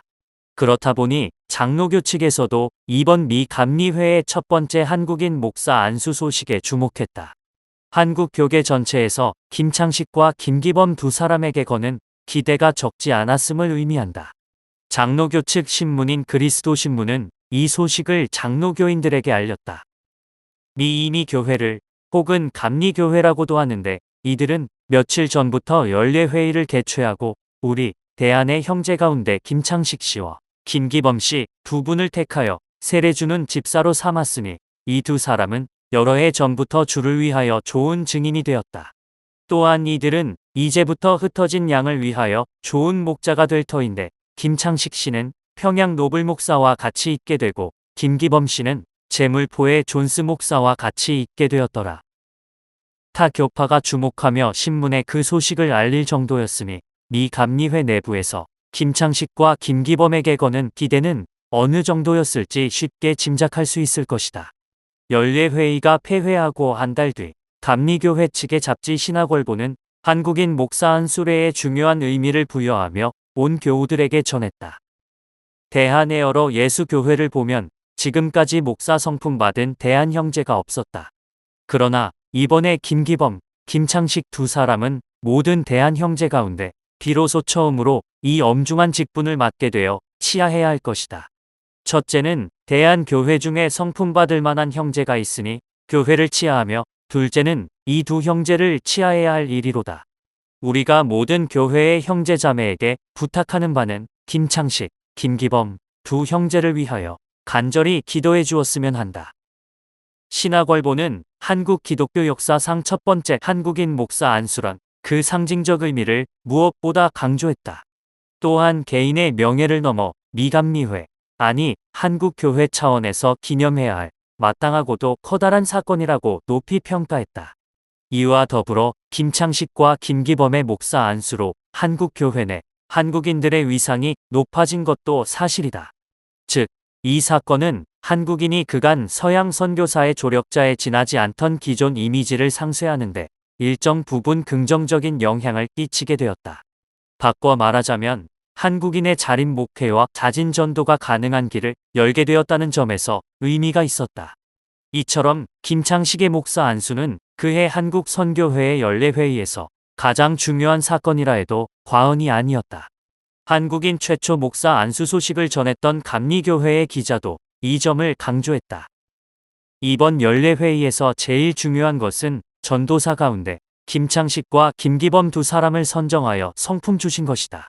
대개 우리 대안의 여러 예수교회 가운데 전도하는 이들이 많지만 그 가운데 목사 성품을 받아 세례를 베풀 수 있는 권한과 혼례를 행할 수 있는 권한을 얻어 서양의 목사들과 똑같이 이뤄갈 수 있게 되었다. 대개 전도하는 일은 지극히 높고 거룩하고 엄숙한 일이니 무릇 아무나 감히 스스로 얻지 못하고 다만 하나님의 부르심을 입어 성령의 인도하심을 받은 사람이라야 그 역할을 취할 수 있다. 우리 대안의 미 감리회 가운데 성품을 가진 목사의 수효는 너무 적고 추수하여 거둘 것이 많기 때문에 주님께서 분부하신 대로 우리 연례회의에서 추수하는 주인에게 구하여 일꾼을 보내어 추수할 수 있도록 하여 주소서라고 기도하였는데 성령께서 정령 인도하여 주심으로 김창식, 김기범 두 사람을 택하여 이 엄중한 역할을 맡게 하셨다.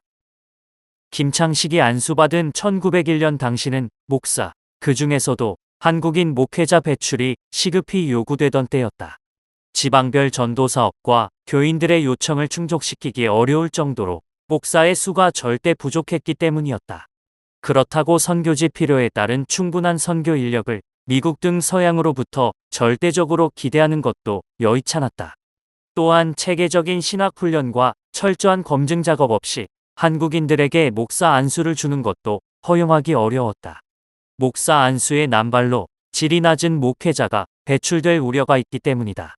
미 감리회로서는 반드시 교회법, 즉 교리와 장정에 기반하면서 목회적 소명이 확고한 자에게만 성직 안수를 줄 수 있었다. 김창식이 바로 여기에 적합한 자였다. 그러한 이유로 그는 평양구역회와 한국선교회 구성원들로부터 적극 추천받게 되었던 것이다. 한편 집사 목사가 되었다는 것은 그간 서양 선교사들의 전유물이던 세례 및 결혼 예식의 독자적 수행이 가능해졌음을 의미했다. 김창식 자신의 목회와 전도 활동을 더욱 주체적으로 적극적으로 이끌어 나갈 수 있게 되었다는 말이다. 이는 역할에 따른 책임감의 증대이기도 했다. 그러나 집사 목사가 갖는 몇 가지 한계와 제약이 있었다. 먼저 본처 전도인으로서 갖게 되는 한계였다. 미 감리회에서 전도자의 성품을 이해하기 위해서는 교회의 장정 규칙을 봐야 하는데 그 장정 규칙을 보면 전도사들이 두 개의 반열로 나뉘어 있는 것을 알게 된다. 하나의 트랙은 순행 전도사이고 다른 하나의 트랙은 본처 전도사이다.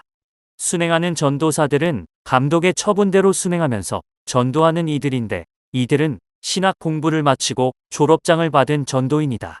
한번 순행 목사가 되면 종신토록 그 역할을 내놓지 못한다.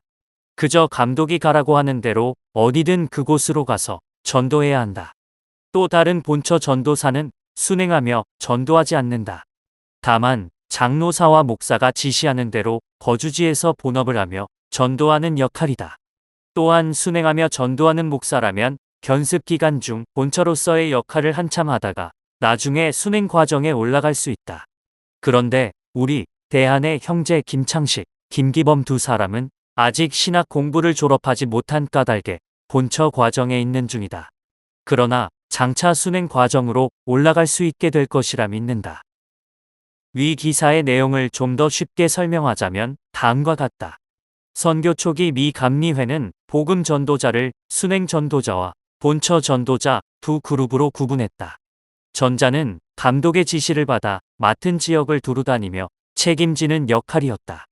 이는 반드시 규정된 신학 과정을 마쳐야만 얻을 수 있었다. 게다가 순행 전도자는 그 직임이 끝까지 보장되는 항존 직임이었다. 이에 반하여 본처 전도자는 지방 내 교회를 책임지는 장로사와 각각 교회에 담임하는 목사의 지시를 받아 일정 지역에 기반을 두고 맡게 된 교회를 책임지는 역할이었다. 일반적으로 본처 전도자를 거친 뒤 순행 전도자 과정에 돌입할 수 있다. 김창식과 김기범의 경우 아직 신학 전 과정을 수료하지 못한 상황이었기 때문에 목사 안수를 받았음에도 본처 전도자 코스에 머물러 있었다. 또한 앞서 살펴본 것처럼 김창식에게 주어진 목사 안수는 미 감리회의 교회법상 엄밀히 말해 집사 목사였다. 집사 목사에게는 목회적 제약과 한계가 있었다. 김창식과 김기범의 한국인 최초 목사 안수에 대해 보도한 기자도 이 부분을 잘 알고 독자들에게 그 사실에 대해 분명히 알려주었다.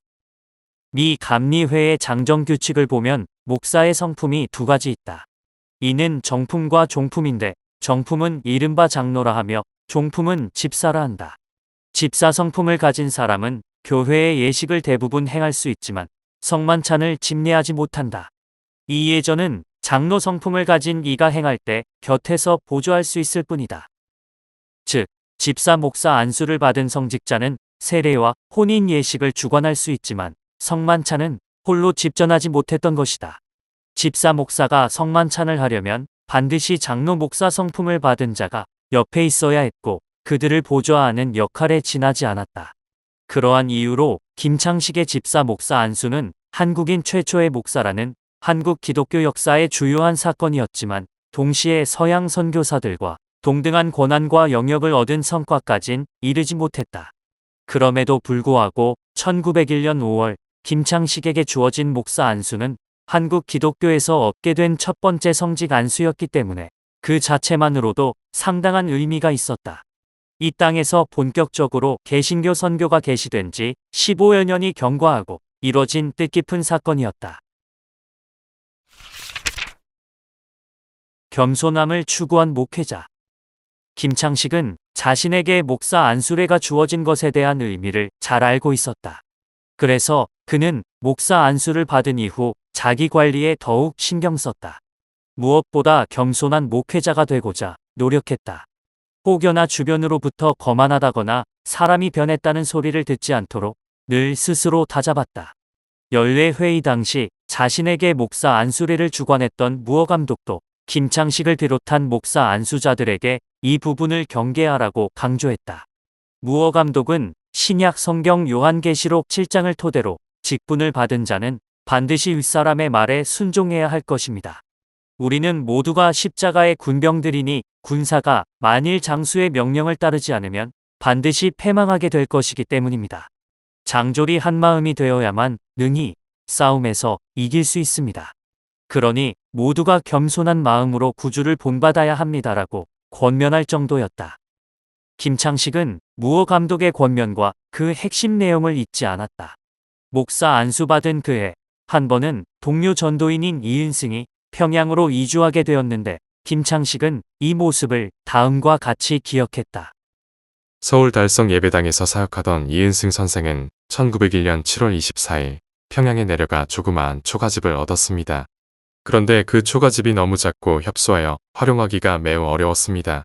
이에 이은승 선생은 목수등 건축과 관련된 작업 인부를 부르지 않고 자신을 도와줄 수 있는 일꾼 한 명만 불렀습니다. 그리고 이은승 선생은 자기 손으로 벽을 고치고 방의 문을 만들었습니다.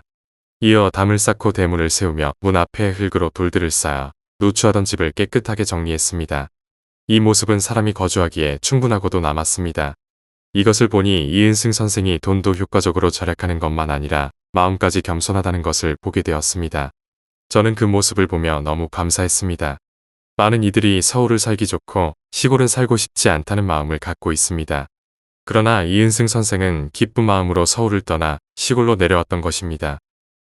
전도인 이은승은 1901년 7월 서울 달성 예배당에서의 활동을 마무리하고 평양으로 이주했다.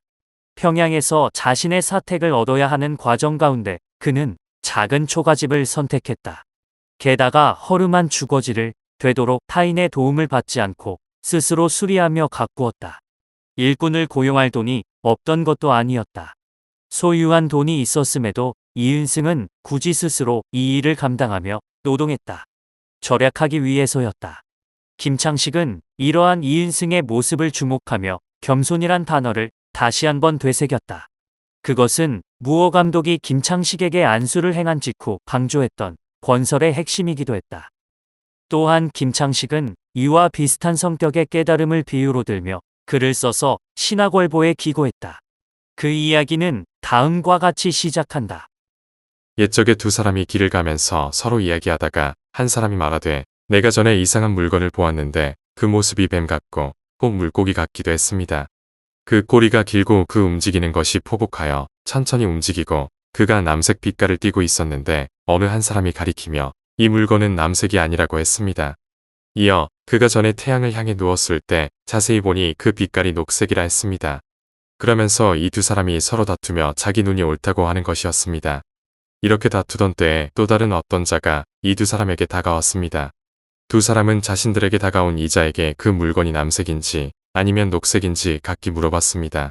그러자 그 사람이 하는 말이 당신들 물건을 바라보는 법이 왜 그러느냐. 자신이 어제 저녁에 등불 밑에서 자세히 보니 남색도 아니고 녹색도 아닌 흑색이었다라고 하는 것이었습니다. 그러면서 너희가 내 말을 의심한다면 내가 이 물건을 너희 앞에 내어 보일 테니 어떤 것이 옳은지 분별해보라고 하였습니다. 각자 길을 가던 두 사람이 동일한 물건의 색깔을 두고 서로 다른 대답을 내놓았다. 색상의 진실 여부를 두고 다투던 사이에 또 다른 제3의 인물이 나타났다. 그러나 그자는 앞선 두 사람 모두 다 틀렸다고 한다. 그러면서 별도의 색깔이 답이라고 주장한다. 자신의 주장을 확증받고자 불러들인 제3의 인물은 도움은커녕 논쟁에 불을 지폈다. 그렇게 두 사람에서 세 사람으로 상호 간 논쟁은 더욱 격화되었다.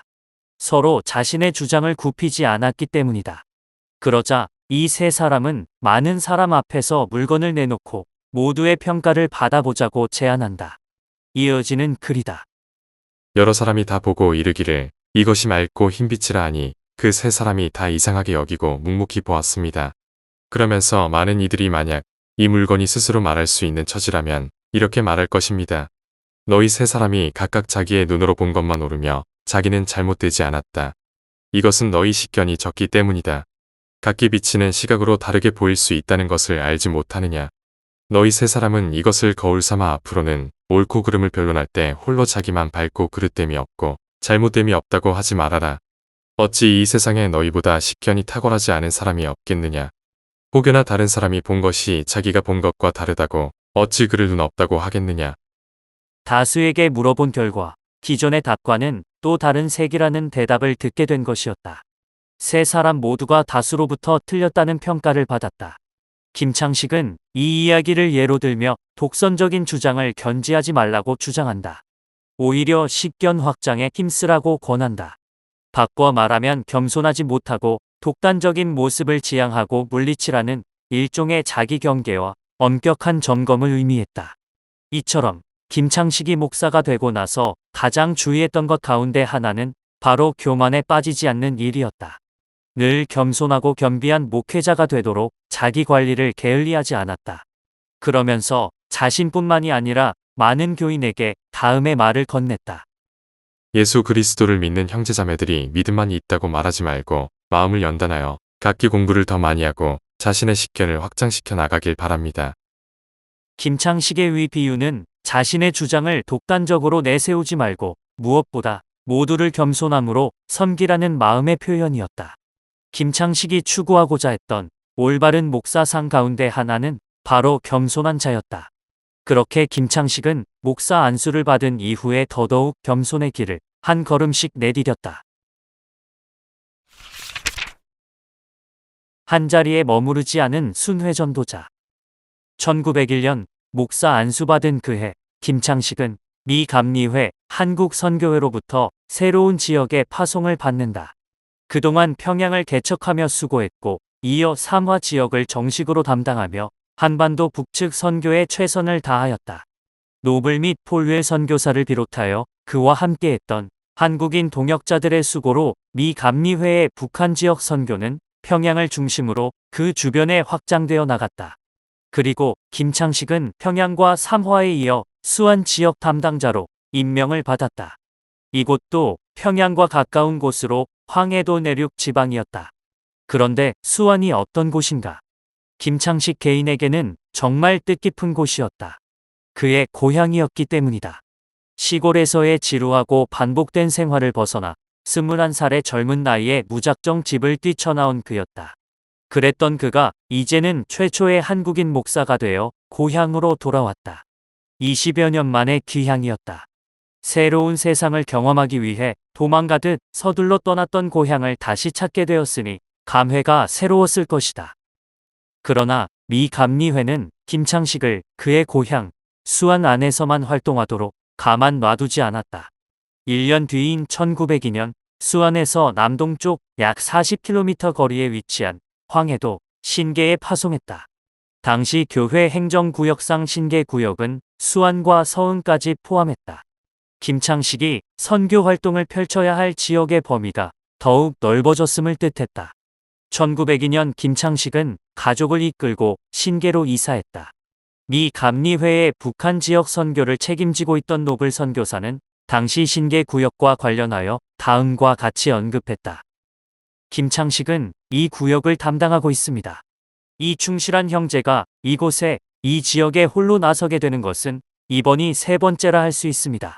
그는 사도 바울처럼 초창기 평양 지역을 개척하는 과정에 있어 영광스러운 기록을 가진 자이며 현재 3화에서도 동일한데 이는 사람의 토대로 이뤄나간 것이 아닙니다. 올해 4월 초 그는 가족을 데리고 신계에 들어가 기거할 집을 구입하였습니다. 이 구역의 범위는 500리에 해당합니다. 이곳은 한국 서지방 및 형제 교파인 남감리회 선교 사역과 접하고 있는 지역이기도 합니다. 우리는 임진강 유역까지 사업을 확장하고 있으며 이곳에서 남감리회 측의 하디 선교사의 주관 아래 원산에서 이어져 내려오는 선교 사업과 만나게 됩니다. 또한 북쪽에 있는 맹산 구역과도 접합니다. 김창식 형제는 매서인 동역자들과 함께 지속적으로 여러 마을을 두루다니며 복음을 전하고 있는데 이로 인하여 많은 이들이 주님께 돌아오고 있습니다. 신계 구역은 선교 인력이 시급히 보충되어야 필요가 있습니다. 김창식이 책임을 맡게 된 신계 구역은 주변으로부터 상당한 기대를 한 몸에 받던 곳이었다. 부임 초기부터 김창식은 신계에 주재하면서 수안과 서흥 등 주변을 순회하며 전도했다. 그러나 신계 구역에서의 활동은 그리 녹록지 않았다. 지리적 특성으로 인해 발생하는 어려움이 그중 하나였다. 이 지역은 황해도 내륙의 산악지대였기 때문에 교통이 불편했고 따라서 도보로 오가며 복음을 전하기가 쉽지 않았다. 그러나 김창식의 선교 활동을 더 힘들게 만들었던 것은 따로 있었다. 노블 선교사는 1년 뒤인 1903년 김창식이 겪고 있는 선교적 어려움에 대해 온 감리교인에게 알리며 도움을 구하였다. 김창식은 이 구역에서 우리의 사업을 담당하고 있습니다. 그는 충실하게 활동하고 있는 중입니다.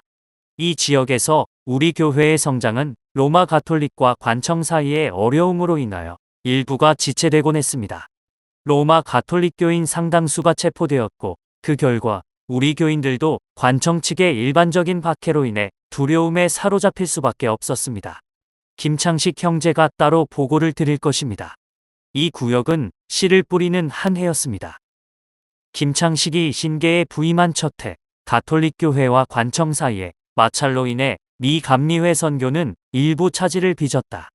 교인들은 혹여나 자신들도 핍박받지 않을까 두려움과 공포에 휩싸였다. 그러했으니 김창식의 전도가 순조로울 리 없었다. 그러나 제약이 많아 어려운 상황 속에서도 그는 이른바 씨 뿌리는 시간으로 나름 유익한 한 해를 보냈다. 그리고 신계로 이주하고 2년 뒤인 1904년 그는 미 감리회 한국선교회로부터 새로운 임무를 부여받았다. 이번에는 좀 더 넓은 지역을 책임지는 한국 북지방의 순행 목사 직임이었다. 김창식은 자신이 맡은 여러 지역에서 역할을 충실히 해내기 위해 멀게는 수백 킬로미터 거리까지도 오가며 교회와 교인들의 형편을 살펴야 했다. 그것은 예배와 신방만이 아닌 교인 가정의 대소사까지도 포함되었다. 한 예로 1904년 여름 그는 자신이 관리하고 있던 황해도 서흥에 위치한 두묵올교회 속장 김전식의 혼례를 집례하고자 그곳까지 내려간 일이 있었다. 신학월보는 김창식의 순행 목회의 모습을 기사로 담아 감리교인들에게 소개했다. 이곳 황해도 서흥은 평양에서 남동쪽으로 130리 정도 되는 곳인데 교회가 설립된 지는 이미 4년이 지났다. 이곳에 주재하는 이는 김창식 목사이다. 양력 4월 8일에 그곳 속장 김전식 씨의 혼례가 있을 때 신부는 황주 용수골 사는 최규덕이었다. 오후 9시에 모든 교우와 구경하는 손님들이 일제히 모여 주님의 엄숙한 자리 아래에서 교회의 예식대로 혼례를 행하였는데 모든 사람이 우리 감리교회의 혼인 예식을 흠모하였다. 예식이 끝난 뒤 10일은 이 지역에서 예배드리는 날이었는데 오전 9시에는 이은승 씨가 말씀을 전하고 오후 2시에는 황정모 전도사가 말씀을 전하였다. 김창식은 집사 목사라는 성직 신분이었기 때문에 혼인 예식을 홀로 주관할 수 있었다. 그래서 서흥 두묵골 교회의 초대를 받아 속장 김전식과 황주 출신 최규덕 두 사람의 혼인 예식을 집례했다. 이 예식은 이 지역 최초의 서양식 결혼식이기도 했다. 결혼식에는 두무골 교회 교인들 외에도 수많은 이웃이 찾아와 구경했다. 서양식으로 진행하는 결혼식을 한 번도 본 적 없었기 때문에 그 자체만으로도 이웃들의 주목을 받았다. 김창식은 그러한 분위기를 전도에 잘 활용했다. 기독교를 개화의 한 상징으로 여기며 지역 주민들에게 새로운 세계를 바라볼 수 있는 계기로 만들어 나갔던 것이다. 김창식 외에도 이은승, 황정모 등 한국인 동역자들이 이곳으로 와 전도에 힘을 보탰다. 그 결과 일부 가톨릭 교회 교인들이 서흥 두무골 교회에 출석하기도 했다. 그러한 이유로 이 지역 내에서 때때로 신구교 간 갈등이 일어나기도 했다. 한국 북지방을 포함하여 담당하는 곳곳을 두루다니며 전도해야 했던 순행 목사였기 때문에 그는 기존의 신계 구역을 책임짐과 동시에 여타 지역들도 순회하며 복음을 전하는 일에 힘을 쏟았다. 한편 1905년 미국에서 해리스 감독이 한국과 일본 두 나라의 선교를 동시에 관장하는 선교 감독으로 내한했다. 그러면서 기존의 미 감리회 한국선교회가 한국선교연회로 조직을 한 단계 확장하고 발전했다. 이때 김창식은 황해도 연안으로 사역지가 변경되었다. 연안 구역의 담임자로 파송을 받게 된 것이다. 1904년 한국 북지방 순행 목사의 직임을 받은 지 1년밖에 되지 않았는데 재차 새로운 사역지가 주어졌다. 그러나 이 연안 구역 담임자로서의 역할도 1년을 넘지 못했다. 신계 구역에서 도움을 요청해왔기 때문이다. 김창식이 떠나면서 신계 구역은 선교적 정체를 겪게 되었다.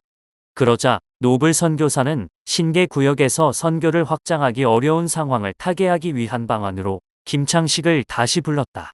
결국 해리스 감독은 1906년 개최된 선교연회에서 김창식에게 다시 한번 황해도 신계 구역으로 가도록 지시했다.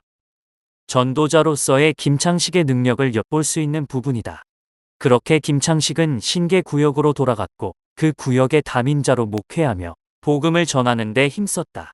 그리고 1년 뒤인 1907년 감리교회는 이번에 황해도가 아닌 평안도 영변으로 김창식을 파송했다. 감리교회의 특성상 목회자의 임지는 감독의 권한이었기 때문에 그는 파송하는 곳으로 갈 수밖에 없었다. 그러나 김창식의 경우는 여타 목회자, 전도자들에 비하여 임지 이동이 빈번한 편이었다. 그는 1901년 목사 안수를 받은 이후로 매번 이사의 이사를 거듭했다. 매년 이삿짐을 새로 싸야 하는 탓에 가족들에게 미안한 마음도 있었다. 더불어 김창식이 새롭게 부임하는 지역에 들어가면 그곳의 문화와 주변 환경, 그리고 지역민들에게 적응할 충분한 시간조차 얻기 힘들었다. 그저 감리교회와 감독이 가라는 대로 순종하고 그곳에 들어가서 예수 그리스도의 복음을 전하는 데에만 관심을 쏟으며 힘을 기울였기 때문이다. 많은 이들이 김창식을 볼 때마다 마치 성경 속 한 인물의 느낌을 물씬 받았다. 평양, 수안, 신계, 연안, 영변 등 각지를 두루다니며 전도했던 김창식. 그는 2000년 전 예루살렘과 소아시아 전역, 그리고 아테네, 로마 등지에서 복음을 전했던 사도 바울과 매우 유사한 행보를 보였다. 단지 사도 바울을 한반도라는 다른 공간적 배경에 옮겨 놓았을 뿐이다. 이처럼 그는 한 지역에 장기간 정주하기보다 순행 목회자로 활동하며 이곳저곳 다양한 지역을 두루 다녔다. 전도자의 삶 그 자체였다. 김창식을 필요로 했던 많은 이들의 요구와 더불어 복음을 전하고자 했던 그의 강한 열정이 한 곳에 오랜 기간 머무르지 못하게끔 했다. 그의 미 감리회 내 목회자 진급 과정도 순조롭게 이루어졌다. 이미 1890년대 중반부터 신학 수업 과정에 적극적으로 참석했고 1901년 집사 목사 안수를 거쳐 1904년에는 본처 전도인 졸업 과정을 밟았다. 그 결과 1906년 미 감리회 한국선교연회에 허입 과정에 추천되었다. 당시 한국선교연회 회의록은 그 모습에 대해 이렇게 기록하고 있다. 부채와 담배에 관한 장정상의 질문에 김창식과 이은승 두 사람의 답변서가 서기에게 제출되다. 이어 그 두 명의 형제가 감독에 의해 회원들에게 소개되다. 감독은 김창식과 이은승, 이 두 사람이 연회에 정식으로 허입하는 첫 번째 한국인임을 간략히 언급하다. 이듬해에도 그는 목회자 진급 과정에서 우수한 성적을 취득하며 성실함과 유능함을 드러냈다. 감리교회 안에서 가장 모범적인 목회자이며 전도인의 모습으로 살아갔던 것이다. 그는 남들에게 뒤처지지 않게끔 늘 성경 지식을 함양하는 데 힘썼으며 게으름을 멀리하고자 했다. 전도인이 갖춰야 할 덕목. 1901년 목사 안수 이후 각지를 두루다니며 전도하던 김창식에게 이 시간은 너무나 소중했다. 복음을 모르는 이들에게 예수 그리스도의 말씀을 전하는 것은 이른바 영혼을 구하는 일이었기 때문이다. 김창식은 복음을 전하며 올바른 전도인의 모습이 무엇인지 끊임없이 생각했다. 그러면서 그는 이 기간에 더욱 깊은 신학적 사유를 발전시켜 나갈 수 있었다. 그러나 그것은 형이상학적 사고라기보다 전도의 경험에서부터 우러나오는 이른바 실천신학이었다. 무엇보다 그는 전도인이 갖춰야 할 기본 자세가 무엇일지 생각하며 이를 머릿속에 그려나갔다. 그리고 그 정리된 생각을 바탕으로 1904년 2월 신학월보에 전도인의 제덕이란 제목의 글을 기고했다. 여기에서 그는 수십 가지의 구체적 항목을 하나씩 열거하며 모범적 전도 자상에 대해 알려주었다. 그것은 연달, 자학, 이안, 위겸, 귀중, 지식, 공정, 자유, 근로, 열장, 인애, 동고동락, 기도, 희락, 화평, 대도, 부학, 구령, 명례 등 총 19개 항목이었다. 1. 연달. 첫째는 자기 마음을 연달하고 둘째는 전도하는 공부로 연달할 것. 2. 자학. 모든 것을 알아야 하는데 첫째는 자기를 알 것, 둘째는 남의 성품을 알 것, 셋째는 세상 학문을 알 것, 넷째는 마땅히 정도의 학문을 알 것. 3. 이안. 전도인의 얼굴이 화평하고 기뻐하는 모양이 있어야지 근심하고 걱정하는 모양이나 성내고 노하는 모양이 있으면 교인들이 무슨 의논할 일이 있든지 물어볼 말이 있어도 말을 붙이기 어려워하여 감화받기 어려워진다. 그런데 이 기뻐하는 얼굴은 내적으로 성신 감화를 받아야 밖으로 나타난다. 4. 위겸. 전도자는 반드시 겸손해야 한다. 방법으로는 첫째, 모든 사람이 나보다 높은 줄로 여기고 둘째, 남을 경히 여기면 자기도 경히 여김을 받을 것이며 셋째는 모든 죄인 중에 자기가 큰 죄인으로 알아야 함. 5. 귀중. 1. 하나님을 의지함. 2. 마음에 인애가 가득함. 3. 영원한 영화를 얻을 줄 바람. 4. 영혼 구하는 공부를 함. 5. 자기 몸이 하나님의 택한 백성인 줄 함. 6. 주의 사자됨. 7. 담력이 있게 천사로 함께 역사함. 8. 큰 복량을 갖춘 하나님이 곧 자기 하나님임을 함. 6. 지식. 세상의 기묘한 학문과 세상의 기묘한 일을 다 알아야 하며 설교할 때 유식한 자 앞에서 속된 말만 쓰고 무식한 자 앞에서 문자만 쓰지 말 것. 7. 공정. 이 사람을 중히 여기고 저 사람을 경히 여기는 차별된 마음을 소유하지 말 것. 또 부잣집과 선배집은 자주 다니고 빈천한 사람에게는 잘 가지 않으면 공정한 전도인이라 할 수 없음. 8. 자유. 남이 나에게 와서 무슨 말을 할 때 그 말만 고지 들어서는 안 됨. 그 일의 원인을 찾아 이유대로 행할 것. 단, 이유를 발견하지 못할 경우에는 너무 고집하지 않을 것. 9. 근로. 공부와 저술, 전도와 신방, 그리고 새로운 속회 조직 및 소학교를 설립에 관한 모든 일에 부지런할 것. 10.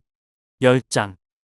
마음에 성신이 가득하고 전도하는 말이 그 입으로 나오기를 샘물 구멍에서 물 솟아 나오듯 할 것. 11. 인애.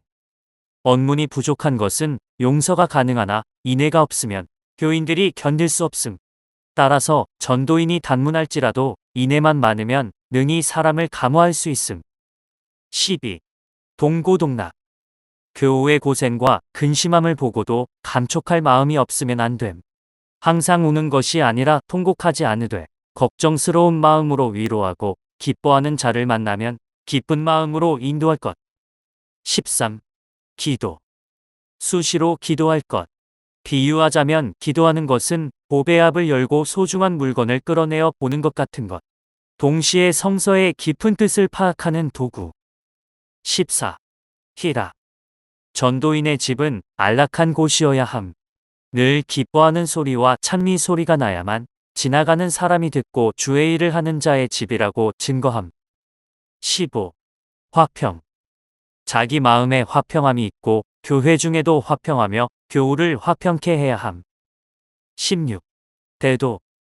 속 좁은 마음을 품어 자기 반열 사람만 생각하고 다른 회오를 부족하게 여겨서는 안 됨. 또한 다른 회오의 규모나 예식이 다르다고 이상하게 여기지 말고 항상 대도로 생각하여 너그러운 마음을 견지해야 함. 17. 부합. 언행이 같지 않으면 그 누구도 전도인의 말을 신뢰하지 않음. 주일에 강단에서 천사와 같이 설교하고 제 집 식구에게 마귀와 같이 하면 올바른 전도인이 될 수 없음. 18. 구령. 독서와 학습량이 많다고 해서 모두 선한 목자가 될 수 있는 것은 아님. 전도의 마음이 필요. 19. 명례. 예법에 밝아야 함. 누구에게나 상등례를 취해야 할 것이며 내외하는 예식에 대해 잘 알아야 함. 전도인이 갖춰야 할 덕목이라고 해서 목회자나 사역자만 갖춰야 할 항목으로만 이해해선 곤란하다. 넓은 의미에서 예수 그리스도의 말씀에 그 정신을 믿고 따르는 기독교인 모두에게 해당하는 것이라 봐야 한다. 김창식이 지면을 통해 열거한 위 19가지 항목과 내용을 통해 기본적으로 그는 전도인의 덕목과 관련하여 동양적 예법의 중요성을 바탕에 두고 있다는 것을 알 수 있다. 가장 마지막 항목인 19번 명례, 즉 윗사람과 아랫사람 모두에게 알맞은 예의 법도를 몸에 익혀야 한다고 말하기 때문이다. 물론 동시에 하나님을 사랑하는 근본 바탕 위에서 모범적인 언행일치가 이루어져야 한다고 주장한다. 그래야만 온전한 의미의 전도가 이루어질 수 있다고 보았다. 그리고 하나님을 사랑한다는 말이 속세의 것을 무조건 하등하다고 보거나 배척하는 것이라 보지 않았다. 오히려 김창식은 세상의 학문과 풍조에 대해서도 일정한 관심을 기울여야 할 필요가 있다고 생각했다. 전도인이 세상의 흐름 속에 절대 뒤처져선 안 된다는 의미이다. 1904년 그 시대의 전도인들을 향하여 길다면 길고 짧다면 짧다고 할 수 있는 그의 19가지 간곡한 부탁은 지금도 우리에게 유효한 가르침을 주고 있다. 이 19가지 덕목들을 살피는 가운데 혹자는 김창식이 동양적 예법과 결부된 전도를 강조했기 때문에 전통 문화를 전적으로 옹호하려 한 것은 아니었을까 생각할지 모른다. 그러나 그는 동양적 예법을 기본적으로 존중하되 그것이 현실에 불필요하거나 악습의 성격이 짙을 때는 과감히 버리거나 개선해야 할 필요가 있다고 보았다. 대표적인 예가 상례, 즉 장례의식에 관한 문제였다. 참고로 김창식 생전의 사회에서 상례란 곧 유교 그 자체였다. 실제로 장례의식의 전반적 절차와 성격이 유교라는 패러다임 속에서 일종의 규범과 법처럼 강요되곤 했다. 그래서 김창식은 각지를 순회하며 목회할 때 장례의식과 관련하여 가장 많이 고민했다. 목회 경험이 쌓이면 쌓일수록 그 질문을 마음속에 담았고 하나씩 정리하기 시작했다. 그러다가 한국 기독교인들에게 올바른 장례의식이 도대체 무엇일지 나름대로 의견을 정리하여 모두와 나눌 기회를 얻게 되었다. 옛적의 성인이 예법을 지어 조정해서 사용하고 일반 민중들도 이를 활용할 수 있도록 했다. 그러나 예라고 하는 것은 본도 있고 문이란 것도 있다. 충신으로 하는 것은 본이 되고 의리로 하는 것은 문이 된다고 하겠다. 그런즉 본이 없으면 서지 못하고 문이 없으면 행하지 못하였을 것이다. 후대 사람들이 이 뜻을 알지 못한 채 예의 본질은 잃고 예의 의문만 숭상하니 결국 풍속이 아름답지 못하고 옛 제도를 어기게 되었던 것이다. 기본적으로 전통 예법을 존중하지만 안타깝게도 당시 김창식이 본 장례의식은 본래의 취지에서 상당히 어긋나 있었다. 따라서 김창식은 장례의식을 살펴보고 혹 본질에서 벗어난 부분이 있다면 과감히 수정해야 한다고 보았다. 후대의 한 역사학자는 김창식이 장례 문제와 관련하여 제안한 위의 글을 다음과 같이 정리했다. 김창식은 초상 때 금지 사항으로 1. 사자를 위한 밥 3그릇을 짓고 집신 3켤레를 놓고 초혼하기.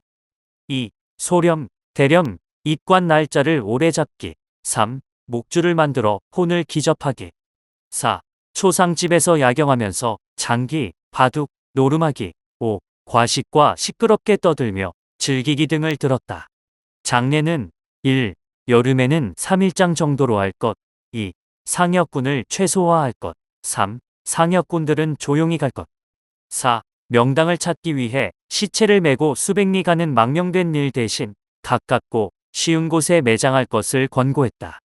교인 중에 초상이 나면 1. 교우는 조문을 가되 상가에서는 고요하고 엄숙한 마음으로 상을 당한 가족을 위로하고 기도할 것. 2.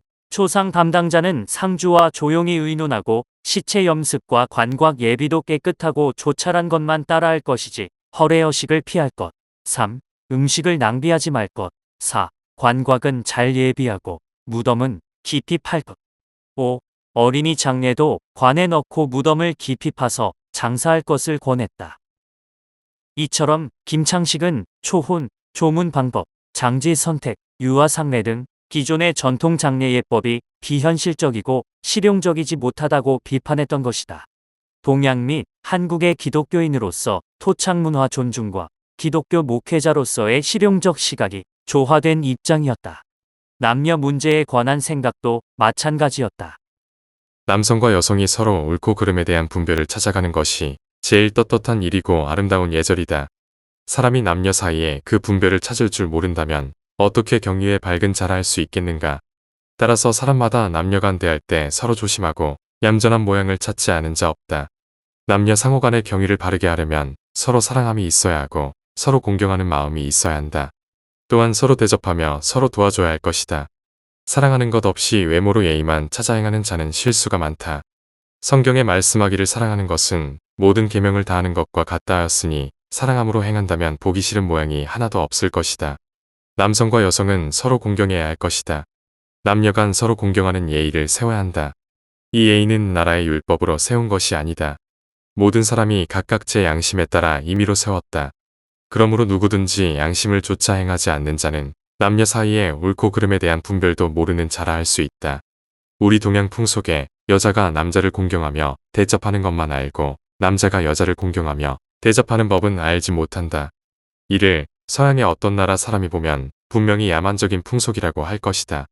남녀 간 사람은 동등한데 어찌 그 사이에 높고 낮음이 있겠는가. 그러니 남자가 여자를 조금 높여 대접하면 마땅하고 조금 낮게 대접하면 괴악하다고 하겠다. 세계 곳곳을 다니는 사람이 어떤 나라에 가더라도 남자가 여자를 높게 대접하는 모습을 보게 된다면 그 나라를 선진국으로 본다. 그러나 혹 여자를 낮게 대접하면 그 나라를 야만스러운 나라라 생각할 것이다. 김창식은 남녀 서로가 예의를 지키며 존중해야 함을 기본 바탕에 두었다. 그러나 여성이 일방적으로 남성을 대접해야 한다는 당대 일반적 동양 풍속에 대해서는 분명하게 거부 의사를 밝혔다. 여기에 외국의 예를 비교하며 소위 선진국이 되기 위해서는 여성 존중의 자세 및 정신의 필요함을 역설했다. 더 나아가 그는 여성 교육의 필요성까지도 주장한다. 그 바탕에는 기독교 정신이 있었다. 목회자 김창식에게 동양 문화의 존중과 기독교 정신이 공존하고 있던 것이다. 그러한 신학적 사유는 목사 안수를 받게 되면서 더욱 깊어졌다. 그런데 이러한 생각의 깊이는 바로 전도자로서 그 경험에서 우러나왔다.